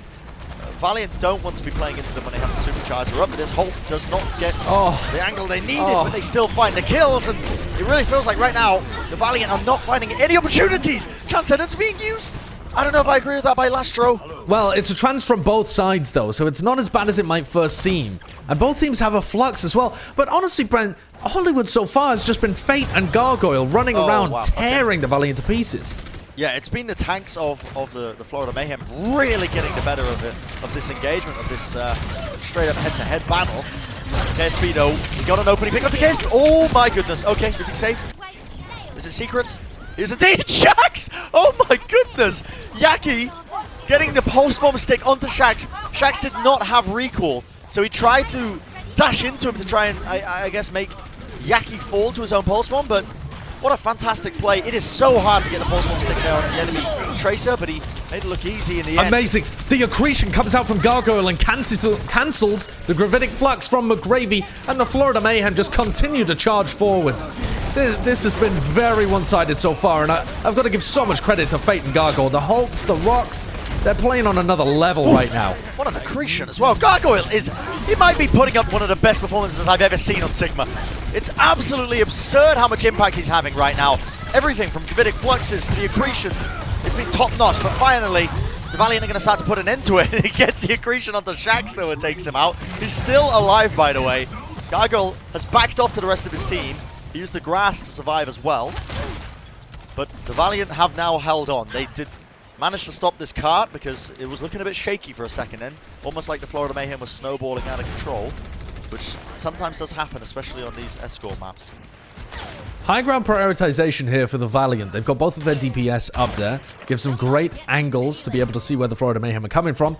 And so the elevator brings BQB and Gangnam Jin, the long-range DPS players. One shot is all he needs. KSP wins the duel. Can you really call it a duel as well? But Yaki going to be going now for the one clip. Tries to go for it, the pulse bomb. Misses off to the side. Look at the peel. Great shield pressure coming out here as well. McGravy ends up utilizing his own shield. And it is the Valiant still holding on, still gaining control. The 1v1 here. Shax wins it out. Yaki did not have the recall to use. Shax has been a beast. Don't let the Florida Mayhem kind of snowballing through point A and B distract you from the fact that Shax is putting up an unbelievable performance so far in this match. Florida need the better tank line just to go somewhat even with the Valiant, considering how much Shax is carrying. This is truly a performance for a lifetime. It feels like Shax now with the pulse bomb. Great He's gonna, nice, yeah. Gargoyle again using his grabs, and this is what I mean. The tanks need to have this kind of performance to shut down Shax. They let him get away with this. This map might have already been over, but you can see Shax now dodging, juking, zipping, zapping internally. Florida Mayhem now going to be moving their way through. The Hulk comes through and it connects. Lastro will go down. They take him out, and that gives Gangnam Jim free reign. He uses the Transcendence. His team need to use this now, utilizing it to move forward. Look at Dreamer hiding. He's contesting the point around the corner. They've only just spotted him, but he only buys a couple of seconds. They still want to contest this one. Bob sends him flying up into the air, but will go down as the supercharger was put out there by Florida, giving them the damage they need to just break through this defense. And it's just got to be said how amazing Shaxx has been performing so far through this match. But it is the tanks making the difference here for the Florida Mayhem. That's another first pick set up by a great halt coming out from Fate. And Fate's halts have been imperative to the speed at which the Florida Mayhem have been able to make progress here on Hollywood. Valiant have ults now to be able to respond with, but it doesn't really matter if Florida are winning the neutral fight just based off finding picks from the halt. Great showing. Gravy just sending into spam. Shaxx. Nice stick. With a pulse bomb that takes out Gargoyle. I gotta say, I want to see the statistics after this because it's absurd. Wow. Yaki! It's both of these Tracer players just running amok, it feels like. It is absurd what they're able to do. And now pulse bomb by Yaki once more does not connect. Doesn't find anything, but Shaxx does take down Gangnam Jin. The KSP removing Bob from the fight once again. Yaki though is still alive in the backline. Still alive. Still getting kills. Lastro falls this time. Florida Mayhem running forward once again. Yaki not missing. Almost every single shot is a headshot, it feels like. Every time this guy is taking these fights. Now Shaxx moving forward, seeing if he can get anything done. He was waiting for the recall. Stylish. Oh. With that Discord orb, he's able to take down Shaxx as well. Oh my god. Yaki's coming around the back as well. He's seen what else he can get done. Got Lastro on his side. It's the one clip. He manages to finish it off. It's beastly. Are you joking? Get out of here, Yaki. Leave them be. He's just all over them, all over the place. You never know which angle he's going to be coming from, but Valiant now committing this amplification matrix. They need to put an end to this. They need to stop this push in its tracks. And finally they get the kills. Hopefully necessary, but that pulse bomb is going to take out Dreamer. It brings him down very, very low. The Dynamite as well. This is still a winnable fight. Finally, Shaxx tends to put him down there with the beatdown. Bob going to be used though. Gangnam Jin from afar with the volley. Bobs! What are you doing, Bob? Oh my goodness. He's right on top of him, but it seems like the Florida Mayhem are getting the better of it. Dreamer has to contest the point, has to push them back. The overtime burns down. But the Florida Mayhem are going to be stopped. But what? A ridiculous map. They didn't touch the payload! They didn't touch the payload, Josh. No. They popped their Transcendence to try and get onto it. That fight was so winnable for Florida. Are you telling me that isn't complete? How many inches yeah, what is away? The distance on that? How many inches away were Florida Mayhem? Oh, they're going to be kicking themselves about that if the Valiant manage to complete.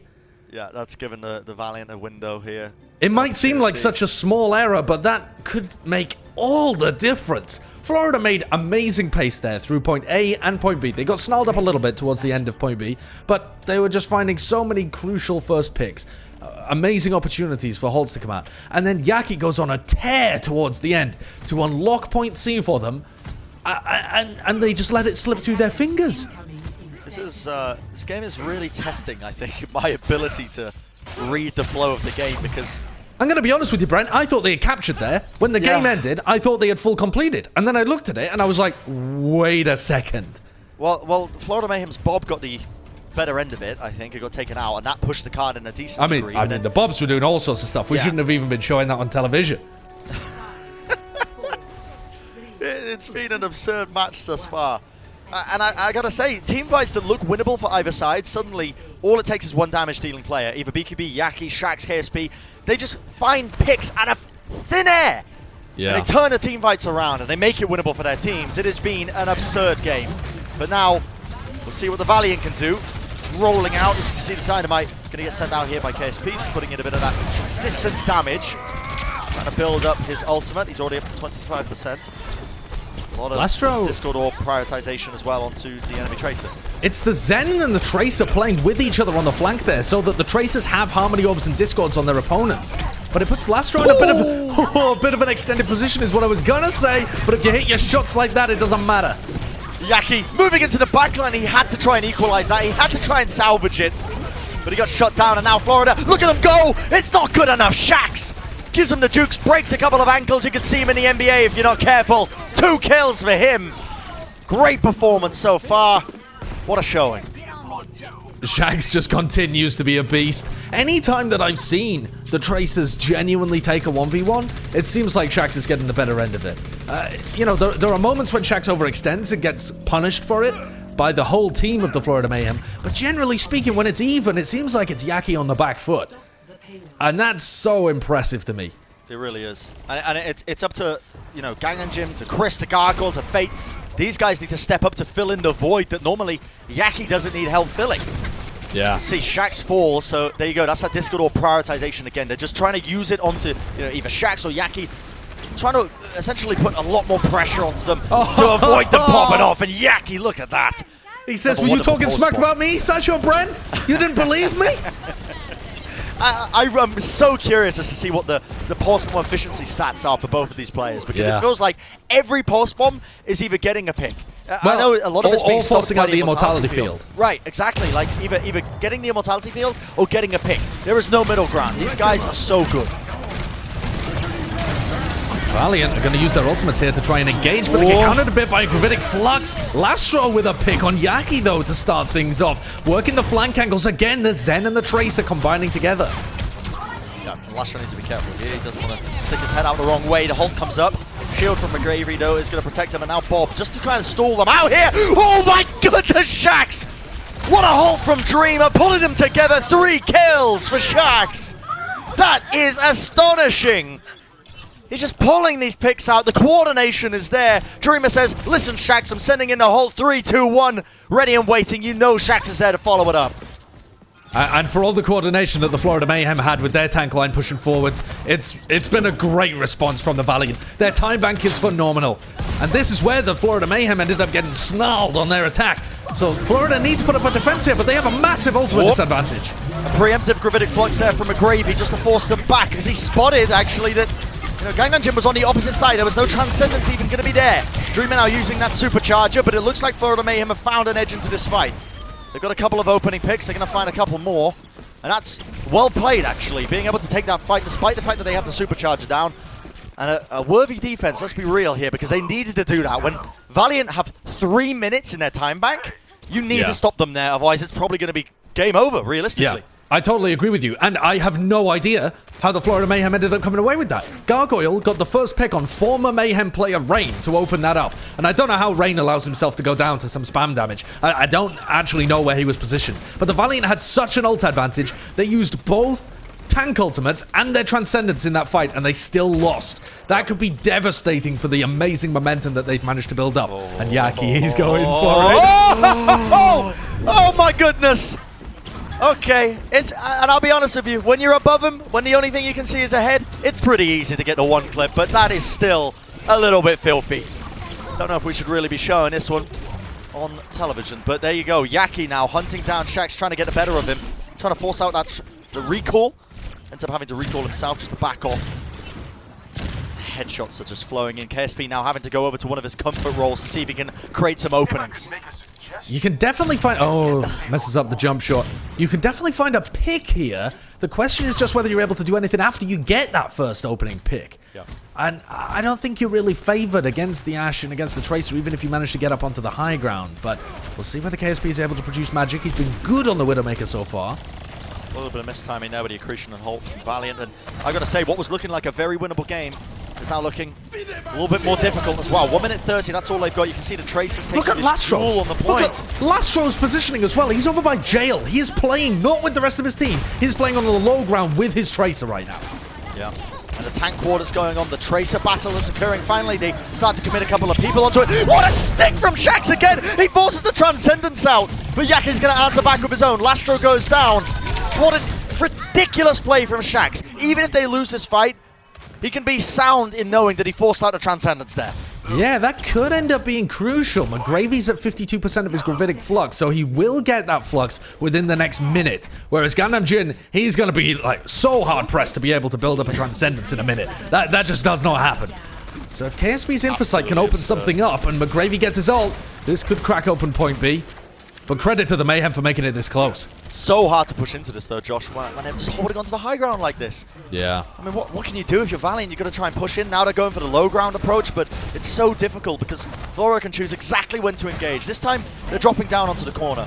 They don't want to be taking the high ground. Jewel McGravy eating a shot, but KSP with the headshot just when it's needed. Bob comes in though. Okay.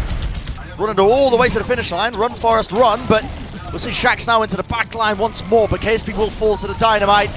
Traded out though. Fate goes down. Shax as well follows it up. BQB now is in a supreme position to try and get some damage in, but they need to be careful because Shax is absolutely running away with it. He's got the Discord orb, he's got the assistance, and now Florida. Shax won that all on his own, Brett. Shax won that all on his own. He managed to get into the backlines. Yaki was on him. He just shakes Yaki off, kills 2, turns around, kills Yaki, and picks up another one. I mean, that's just disgusting. He is a bit of a filth piece, isn't he? Look at him. I mean, it's absurd the amount of fights that I think are lost because the way Florida that should have been Mayhem's. That should have been Florida Mayhem winning that one, but Shax finds an opening, and now he's got another pulse bomb to just do the dirty work that he's been doing this entire game long. A minute is on the clock, but you got to remember, all Valiant have to do is effectively push it all the way to the finish line.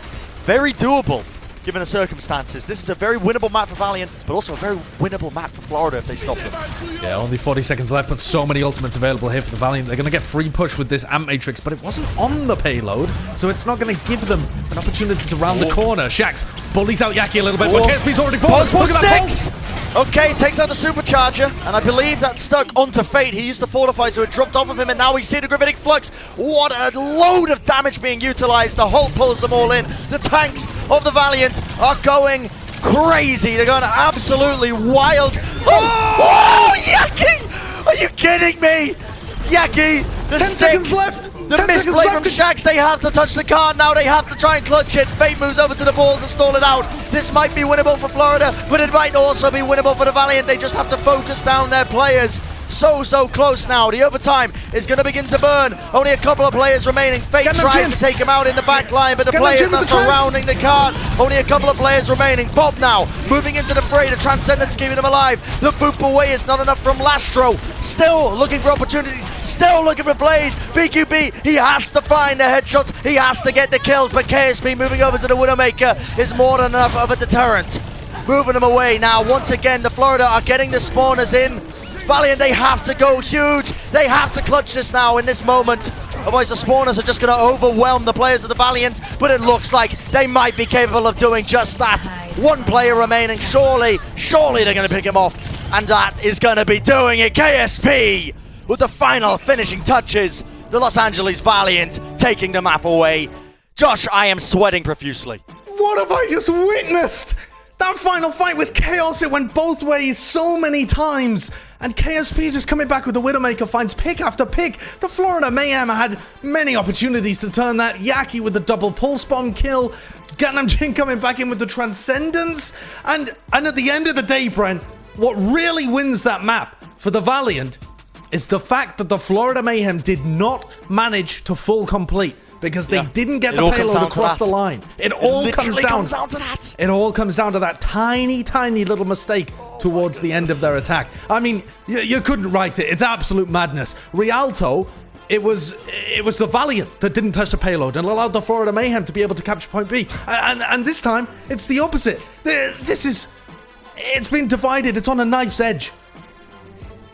What a series. Honestly, what a match. What a series so far. I don't know what to say, Josh. I am speechless at the outcome of this one. It's going down to any team still. Despite the fact that the Valiant are up right now 2-1. I still think that the Florida Mayhem could easily battle back and take this series away. So close between these teams. We're going to have the rest of the series coming up after the break. Do not go anywhere. Whew.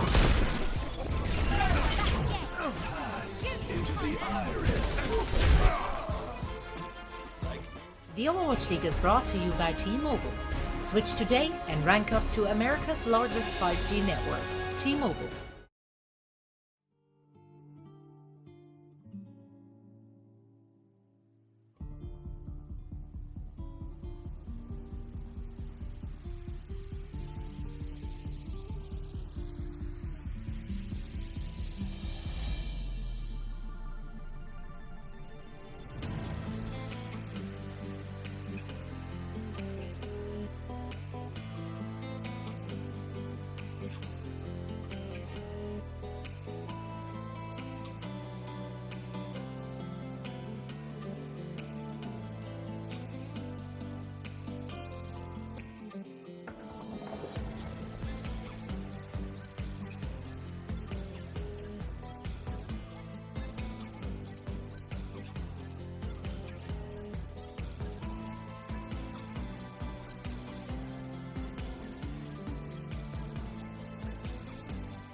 Welcome back, everybody, to the Overwatch League. A little bit speechless. We had to take a break to catch our breath at the outcome of this match. It's backwards, it's forwards. The individual players are coming out of the wazoo. And, I mean, just what a ridiculous showcase right now of talent from the Tracer players on either side of these teams. Yeah, it's just absolutely bonkers. I mean, Shax is running away with it. There was a question whether he was the best Western Tracer. I mean, you've got to remove the word Western. Is he the best Tracer that we've seen so far in 2020? This guy's on fire. He's keeping his team in it. He's hitting insane damage. The kills, the final blows, they're just all over the place. And even though I would say that generally the team play is slightly better for the Florida Mayhem, it's Shax just time and time again finding these openings. And yeah, he's dying a little bit more, but he's finding more eliminations, he's doing more hero damage, final blows, pulse bomb kills, solo kills. It's the aggression, right, from Shax that, you know, if it goes punished, then fair enough, then the playstyle is dead in the water, but it doesn't matter that he's dying slightly more than Yaki, who's just trying to keep him in check. Shax is still getting value where necessary. I mean, these fights would not be winnable without him. It's just an absurd series of events. And it feels back and forth. It feels like in every team fight, there is... It feels like the flow of the game is going to one team.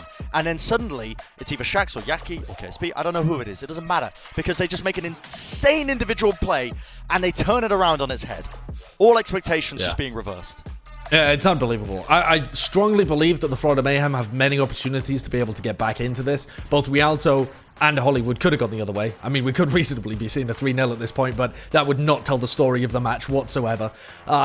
It's been crazy. It's had everything you could possibly want from a matchup, and I know that both of these teams are insanely motivated to come out with the win here today as well. The Florida Mayhem, you can see it from Albert tweeting about it, saying that it feels like a playoffs match, a finals match, but the Valiant as well. They're individual players. They previously have been passed up for the Mayhem. McGravy used to play for the Florida Mayhem before he was removed from their roster, and Rain as well. Shax was passed up from being dragged up to the main roster and just kind of sat on the Mayhem Academy for a long time. These guys are so motivated, not just to prove everybody in the community wrong about them being a low-level team, but also to strike a blow against the Florida Mayhem and prove that they are an amazing team in this meta. Yeah, a reminder as well that if the Los Angeles Valiant finish in the top 10, that Josh, you have to shave a logo of the Valiant into your head. Yeah. You currently do not have any hair to do so. Yeah, I'm an egg. You're looking like an egg. Yeah. I don't know how you're planning on doing that, but yeah, we'll see. I'll have to grow some hair in order to shave some more. Possibly a mullet. Yeah. Would you be opposed to it? No, I wouldn't be opposed. I mean, I would be opposed to growing a mullet, yeah, but not growing a little bit of hair back. Okay. Let's take a look at Hanamura, because it promises to be just as spectacular as the last 3 maps that we've had in this series. The Valiant starting out on attack, and KSP on the Widowmaker. That's the big difference here. And we'll see what he's able to do as well. Widowmaker is a deadly character, actually, a deadly hero to be playing on this first point of Hanamura, because it means BQB is limited in the amount of angles that he can peek out of. Let's see KSP going for it. Oh my word! I was about to say a bit of a precarious position up top, but he makes it work regardless. A pick for him. Gangnam Jin goes down. Yaki follows up as well. And now Shax, he's got no one to stop him. He wants more and more and more. The kills just flowing in for them. And this is going to be an easy capture now for the Valiant. Shax is just unleashed. But really, the guy that cracked all of that open was KSP. A great opening kill to be able to get his tanks in. Not have to worry about so much pressure. And the start of Hanamura has been easy peasy lemon squeezy for the Los Angeles Valiant. They've just rolled in, and with 6 minutes in the time bank, they're now attacking Objective B. BQB now forced over to the Widow Jewel. We know he's no stranger to it. We saw it on Rialto. He came out on top last time. We'll see, though, if he's going to have the same results, of course. KSP is going to be hunting for a angle to choose from. I believe he might be on the left flank. And Valiant are going to get a bit of free reign now as they move in through past this choke point. They're going to try and take a little bit of a war here on the high ground. They can't push through that choke point. It's very difficult. Waiting for KSP to get some value as well. Maybe get a kill, but Yaki goes down, and now he's spotted where BQB is. BQB is in danger, but it doesn't even matter because the Valiant have got the opening picks necessary to push forward, and now they're going to start to get some control point percentage. Look at that. Already 2 ticks on the board. Can anyone even touch this in time? Doesn't look like it. Players finally coming onto the map. We're going to have to make a couple of switches, but Yaki just waddling his way across the rafters. Will meet one little shot from KSP, and that is a rapid time from the Valiant. That's ridiculous. I mean, what? Everything has been so close up until now in this series, and the Valiant come in, they flex, they stretch a little bit, KSP pops some heads, Shax finishes everybody off, and that's it. That's just done. That's the attack completed, and Florida are now so far behind. This map was already match point for the Valiant, and to set that kind of attack just stamps your authority upon the game. It must have been some kind of mistake when Florida were defending point B up in the high ground, because it was the tank war that was lost. We didn't get to see it because we were looking at KSP's perspective, but something went wrong there for Florida in the tank war, either an individual play from some of the members of Valiant. We're not too sure. I mean, but I think you could kind of read it a little bit by the kill feed, though, right? Like, Lastro immediately finds a kill on Yaki, and that opens Shax up to be able to dash behind the tanks of the Florida Mayhem and just apply even more aggressively. Exactly. Yeah. You can just add all of that tracer damage into the tank battle at that point. So if I had to try and guess, extrapolate a little bit, that's what I imagine happened, and it's Lastro that kind of opens it up. Lastro and KSP finding those crucial early picks in the fight. Florida are on such a difficult position now, Brent. Yeah. Look at the time bank they're up against. I mean, it's absurd. It's absolutely absurd. If Florida Mayhem manage to capture all 2 objective points again, then they'll go about it, and the Valiant are theoretically going to have more time. And it's not a theory, it is a fact. They're going to have about a minute more to work with than the 4 minutes that you normally get at the start, but Florida are definitely going to make their attempt at it now, as you can see them rotating around, and no fancy Widowmaker plays for BQB. Going to be sticking with the Ashe. Tried and tested. This is the composition that we expected to be seeing throughout this game. This choke point is one of the first obstacles to try and get through. Oh, halt! Accretion. The Accretion just missed. So KSP is going to be forced backwards a little bit. The Dynamite doesn't connect. McGravy's in trouble. The shield finally going to be put up here, but now Shax working his way in the back line. This is the recall here. Looks like Florida might want to be going for an aggressive play onto some of the players of Valiant. A lot of the Immortality Field's going to be coming out of the play now, and you can see Lastro going down to the Dynamite burn. That is a great opening pick-off. Florida Mayhem. Amplification Matrix builds up pretty early. It's going to take some tremendous individual plays now from the Valiant if they want to try and stall this one out. KSP has to get a headshot, but notice the positioning of Florida. All of them playing indoors. None of them giving any angles for KSP. Shax looked like he wanted to try and make something happen there. He found one pick in the backlines, but wasn't really able to do anything else. And Gargoyle is just holding so solid with the rest of his team. The problem is, yeah, they're solid and they're not giving up players, but they can't really move either. They can't go into the sight lines of KSP. And so this is just allowing Valiant players to come back off the respawn. There's 4 players coming back off the respawn here for the Valiant, and Florida still have made no progress. They're so scared of Kai. They get a little bit of positioning at least, but the Gravitic Flux is now going to be utilized by McGravy. Sends him up, sends him down, and that's going to be the Immortality Field forced out. And now they're in the line of sight, ready and waiting. Shax goes in with a pulse bomb, but there's a little bit of a whiff. But that's all good because the team is there, ready and waiting, and look at that, the beat down! Not even necessary to clips the pistol ammunition. More than enough to try and find the opening pick, and the rest of Valiant are absolutely having a field day with it. Gargoyle does trade it out, but this is an elite performance from the Valiant, and this is really their proving. Like we said at the start of this map, Josh, this is a lot of the members. Gargoyle's now got 3 kills by himself. Someone needs to take care of him finally, thank you. Could work out in their favor here. Yaki ends up using the pulse bomb, forces out the Immortality Field, and now he's found up the high ground here. KSP, he needs a heal, and he needs it now. I think this is how the Florida Mayhem should have always been playing. Just aggressive, getting KSP's face. BQB, I mean, he puts a bullet in KSP's face, so that about does it. And Florida are finally going to be able to take checkpoint A. Way slower than they would have liked. Way slower than they deserved, kind of, based on the attack and the picks that they were getting. But they were just so scared of the Valiant. And how can you not be scared of KSP and Shax, considering how they've been playing so far? While I was singing the praises of the Valiant, of course, it's bit of a critical mistake from them as well, leaving Gargoyle alive to get those opening pickoffs. He got 3 kills, which just gave Florida all the time in the world, and now we see a bit of a pause going on, so we're moving back to our faces for a second. And I do want to say, Gargoyle's been amazing so far. Gargoyle has been just a rock-solid fixture for the Florida Mayhem in this off-time. Yeah, I mean, this is huge. This is a potential kind of player of the match performance alongside Gangnam Jin as well, who's certainly had his moments. The problem is, Shax is just a freak. Yeah, and then you've also got it's KSP as well, who, okay, KSP hasn't been popping up in the kill feed as often, but if Florida Mayhem gave him an inch, he would be popping up in the kill feed. And so Florida are forced to give him all of this respect, and it just changes the way that they play. You saw them just scared for their lives, hanging out in the little house, unable to make their way to the point because they have that much respect for KSP. Going to be heading into the game shortly as well. Yeah, the kind of performance from KSP where you have a player with so much gravitas that it forces the other team to change their play style. That is something special. You see it rarely with some teams, but in this case, you can see Florida having to adapt the way they play because of it. And they've been left with a lot of time to work with here. Don't get me wrong, they have almost 4 minutes in their time bank to work with to try and capture point B, to try and put them on even footing with the Valiant. Could be possible. Good ults as well, Bren. They've got some great ults. They can send Bob down to the point. They've got Flux to be able to engage with. Both teams have Transcendence, and then they've also got the Amp Matrix, which can be a... Whoa! They had the Amp Matrix. Well, that should put the push in the water.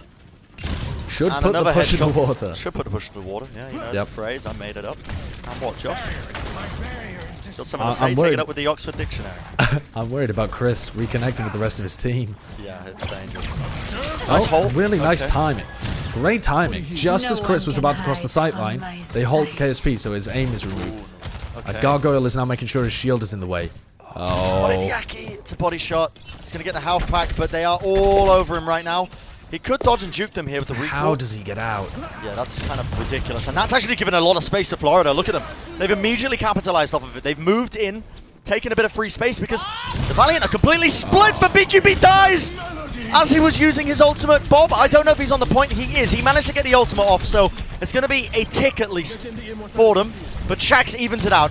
Gangnam Jin goes down to the pulse bomb. Shax follows it up with a second one onto Gargoyle as well. That's what you kind of needed to see there, but Florida were given a little bit of space, and you can see how much they really took advantage of it. Yaki loves to disrespect his opponents. And you bet that if Yaki was winning these Tracer 1v1s, he'd be styling, he'd be teabagging, he'd be throwing his ultimates around like he did when he played against Carpe in the May Melee. That's not the case. Shax is just running rampant here. And this is what he did to pick up those 3 kills in the fight. Comes they needed this as well. They didn't even see him coming. He just walks up to them straight up. Probably goes to the old beat down here. Nope, just a normal cliff. I mean, and it's so well timed as well. They know exactly when the immortality fields are being forced out. In Florida, they've still got a lot of ultimates. Fate's getting close to a supercharger, but they need some opening. It is a winnable fight now for Florida, as you said. They have these ultimates going online. They just need to find a positioning to even get in to the point. KSP, nice little headshot there onto Fate. Stinks him, forces out the shield, and we see BQB actually, he made the switch over to the Widowmaker a little bit earlier, just trying to contest Kai because he knows he has to try and put this guy, take him out of the fight somehow. But it is a very slow battle until really the ultimates start to get used here. Gargoyle have to use his grass just to survive that one. Supercharger goes down there, Shax dealt with that one, but it's given up a lot of positioning and Lastro falls. This is a great opening. That's a huge opening there. Lastro goes down and he's not going to be able to build up ultimate towards that Transcendence. So Chris deploys the Amp Matrix. Is that in a great position? Doesn't look like they've really got line of sight onto anybody. Okay, but BQB wins the war. He's going to win the 1v1. Takes KSP out, but no one's on the point here. No one's on the objective. Still have to give up the high ground. There's not much time left, and Florida now forced to use a couple of ults. Gargoyle, great Gravitic Flux. Sends it up, gives them enough damage to take out range. Supercharger now going to be utilized here. Valiant need to try and push forward with that advantage, but they lose it. Dreamer now will go down as well. The Hulk yoinks him back. So much damage being pushed into him. Someone needs a touchdown from Valiant. Everyone is on the point. The objective time, 93%. Seconds away. BQB one shot to the cranium. Lastro will fall. Brent, they need time. They need time on the clock. They cannot afford for this to go into overtime. And there's 20 seconds left. Yaki might just be doing it for them. They need to at least get some time on the clock, as you said, Josh, and they do just that. They finish with seconds to spare, giving them a minute, a win condition, a light in the darkness, if you will. I'm not sure whether the Korean players for the Florida Mayhem know this phrase, but that was squeaky bum time. I don't know whether our American viewers do either, but that was close. If that had gone into overtime, there is almost no way that you're able to even draw the map with 5 minutes left in the time bank for the LA Valiant. So that's a glimmer of hope here for the Florida Mayhem. It was slow, but they managed to capture in the end. It's gonna be difficult, don't get me wrong. I mean, describing that fight of the Florida, obviously they have now a win condition. They have something to play for. If they finish with no time, to anyone who might not be aware at home, they would have only been able to draw this map, which is not ideal whatsoever. Still would have given them a chance, but much less such a slim one. Yeah, they would have had to defend one tick for 5 minutes, which is not particularly doable. Here, at least, they have an opportunity. If they could get a really good attack and at least take point A, this map becomes winnable and the series opens up again. The Valiant did such a great job with their offense that it's put Florida Mayhem on the back foot right from the beginning. They really need to come out here with something special. If BQB can land an opening kill or Yaki can go beast mode, they need these players to pop off more than ever before here for the Florida Mayhem. That's exactly right. It's going to be BQB and Yaki. All eyes on them, realistically, to create an opening now. The way Yaki's just been kind of babysitting his backline, trying to essentially fend off against Shax, I should say. It's been difficult for him to find the openings that normally the Florida would be quite grateful for.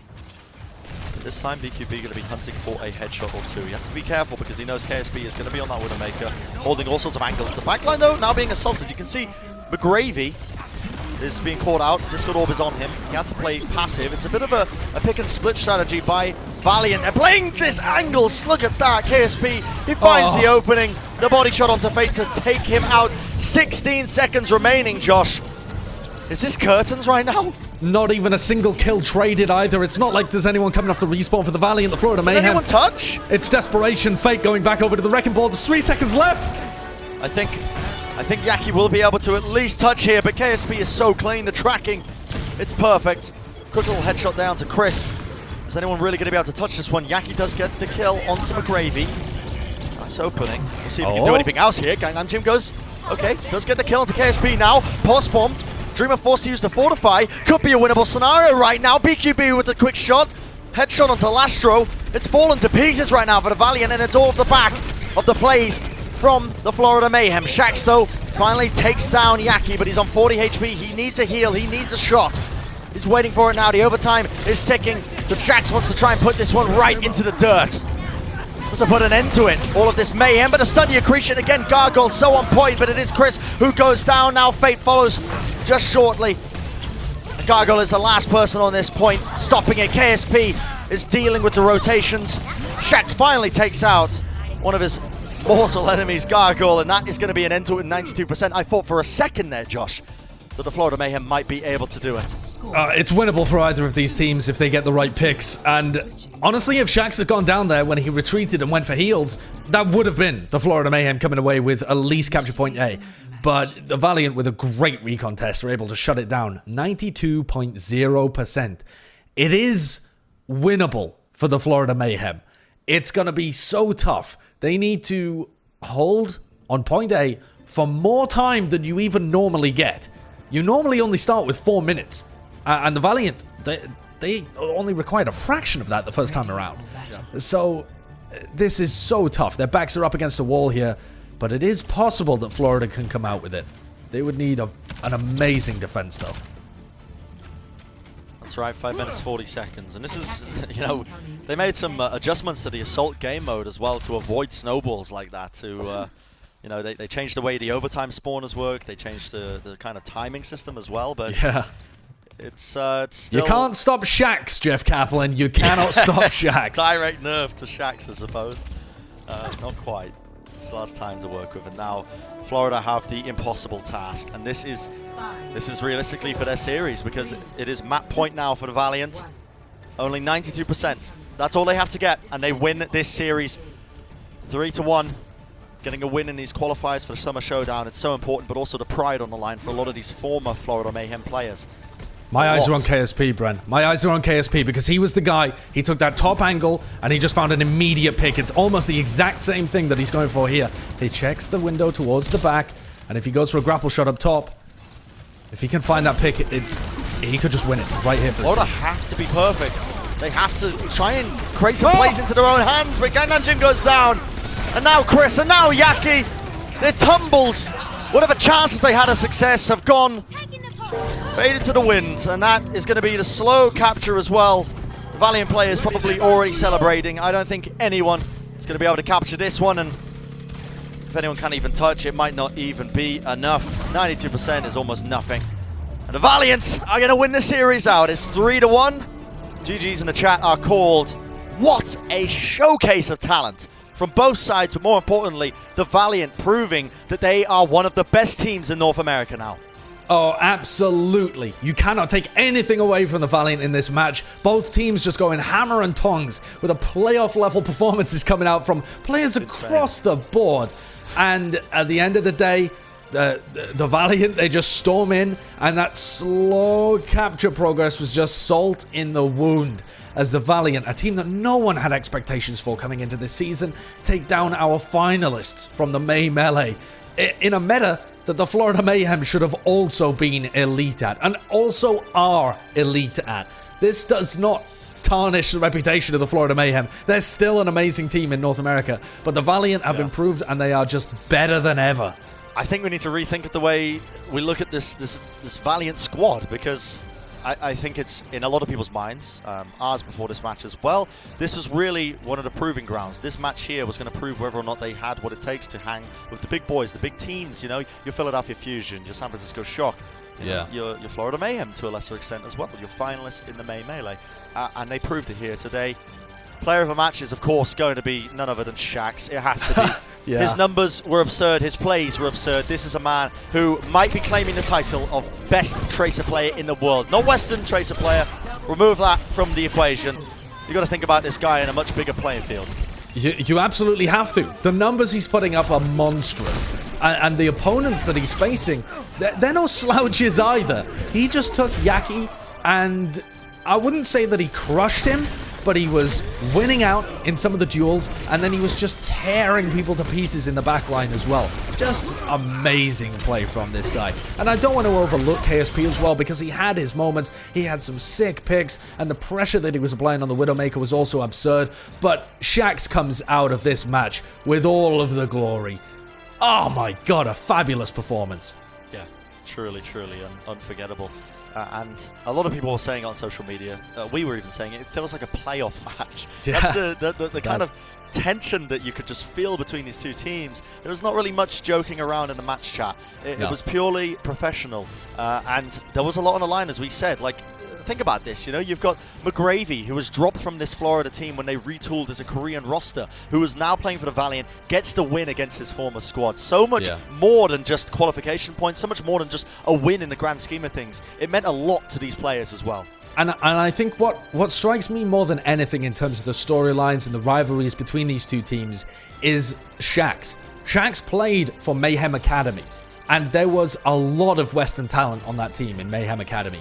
And when the Florida Mayhem's Owl team decided to retool their roster, they went to Korean contenders instead. And so I like to think that Shax coming out here from Tier 2 as a rookie and just demolishing the Florida Mayhem is kind of proving to the Mayhem staff, it's like his way of saying, listen, you overlooked that talent that you had in your academy team. You could have made a great Western roster. You've made a great Korean roster, but I'm better. And I just love that. It's fantastic, isn't it? And the standings, you can see Valiant in number 2. This is not only Josh sweating, but I think that the Valiant fans are going to be quite pleased with this as well. Think to the beginning of the year, people had very minimal expectations for this squad, but they have proven everybody wrong. And it comes from top to bottom. It comes from the coaching staff, and it comes from the players as well. Wonderful showing from what we've seen. Yeah, unbelievable. And next week, they take on the Paris Eternal. You've got to imagine they're favored in that. They're looking monstrous. They're living up to their number 2 seed. All right, well, we've got an interview now. Zoe has McGravy. Take it away, guys. Thank you so much, McGravy. Congratulations, and thank you so much for joining us. Thank you so much for having me. Well, let's dive right in. I mean, yes, the the Valiant were probably not the favorite coming into this match, since the Mayhem just had enormous performances so far this season. How did you get it done? What was your game plan going up against the Florida Mayhem? Biggest thing was mentality for us. Like you said, people, again, probably underestimate us and call us the underdog, but the biggest thing we've been preaching the last 2 weeks is we're a really good team, and I think everybody knows they're a really good team now, and we need to play like that. So instead of playing like the off strategies, like the some of the funky stuff that we play, we've just been really confident in the Ash Tracer mirror and just taking it to them. I sensed some salt there. That people again underestimated you. Does that actually get under your skin? Like, do you pay that any mind, or is it maybe good for you guys if you're coming into it as the underdog, because it's less pressure, I would imagine.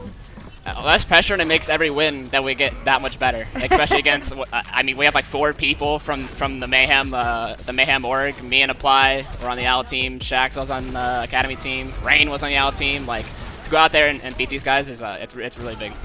And I mean, honestly, your performance today, like across the board, the entire team just stepped it up yet another notch, and you are looking like one of the absolute top dogs right now. Currently, you're second in the standings for the Summer Showdown. Do you think you have what it takes to take down teams such as the San Francisco Shock and Philly as well with ease? Absolutely. I mean, that's the biggest thing. Like I've said, we've been preaching like, hey, we are a really good team. We are a top team, and we need to continue to prove that, and we continue to play with confidence like we have today. And if we keep doing that, we can beat anybody in the game.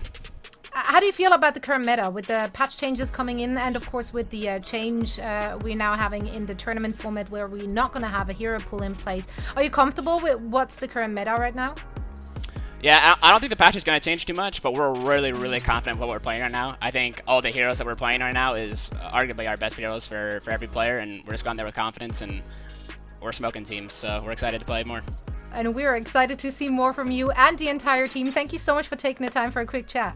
Thanks for having me. And a quick message, happy Father's Day to all the fathers. It's a big day for everybody, and Dad, love you. That's right. Thank you so much. That was so sweet and so wholesome. Very unexpected. But yeah, indeed, a happy Father's Day to everyone. McGravy's dad, definitely going to be very proud today. It was a fantastic performance from you and the entire team. We're now heading into a very quick break, and then we're back with the last match of the day. It's going to be the Washington Justice taking on the San Francisco Shock. Don't go anywhere.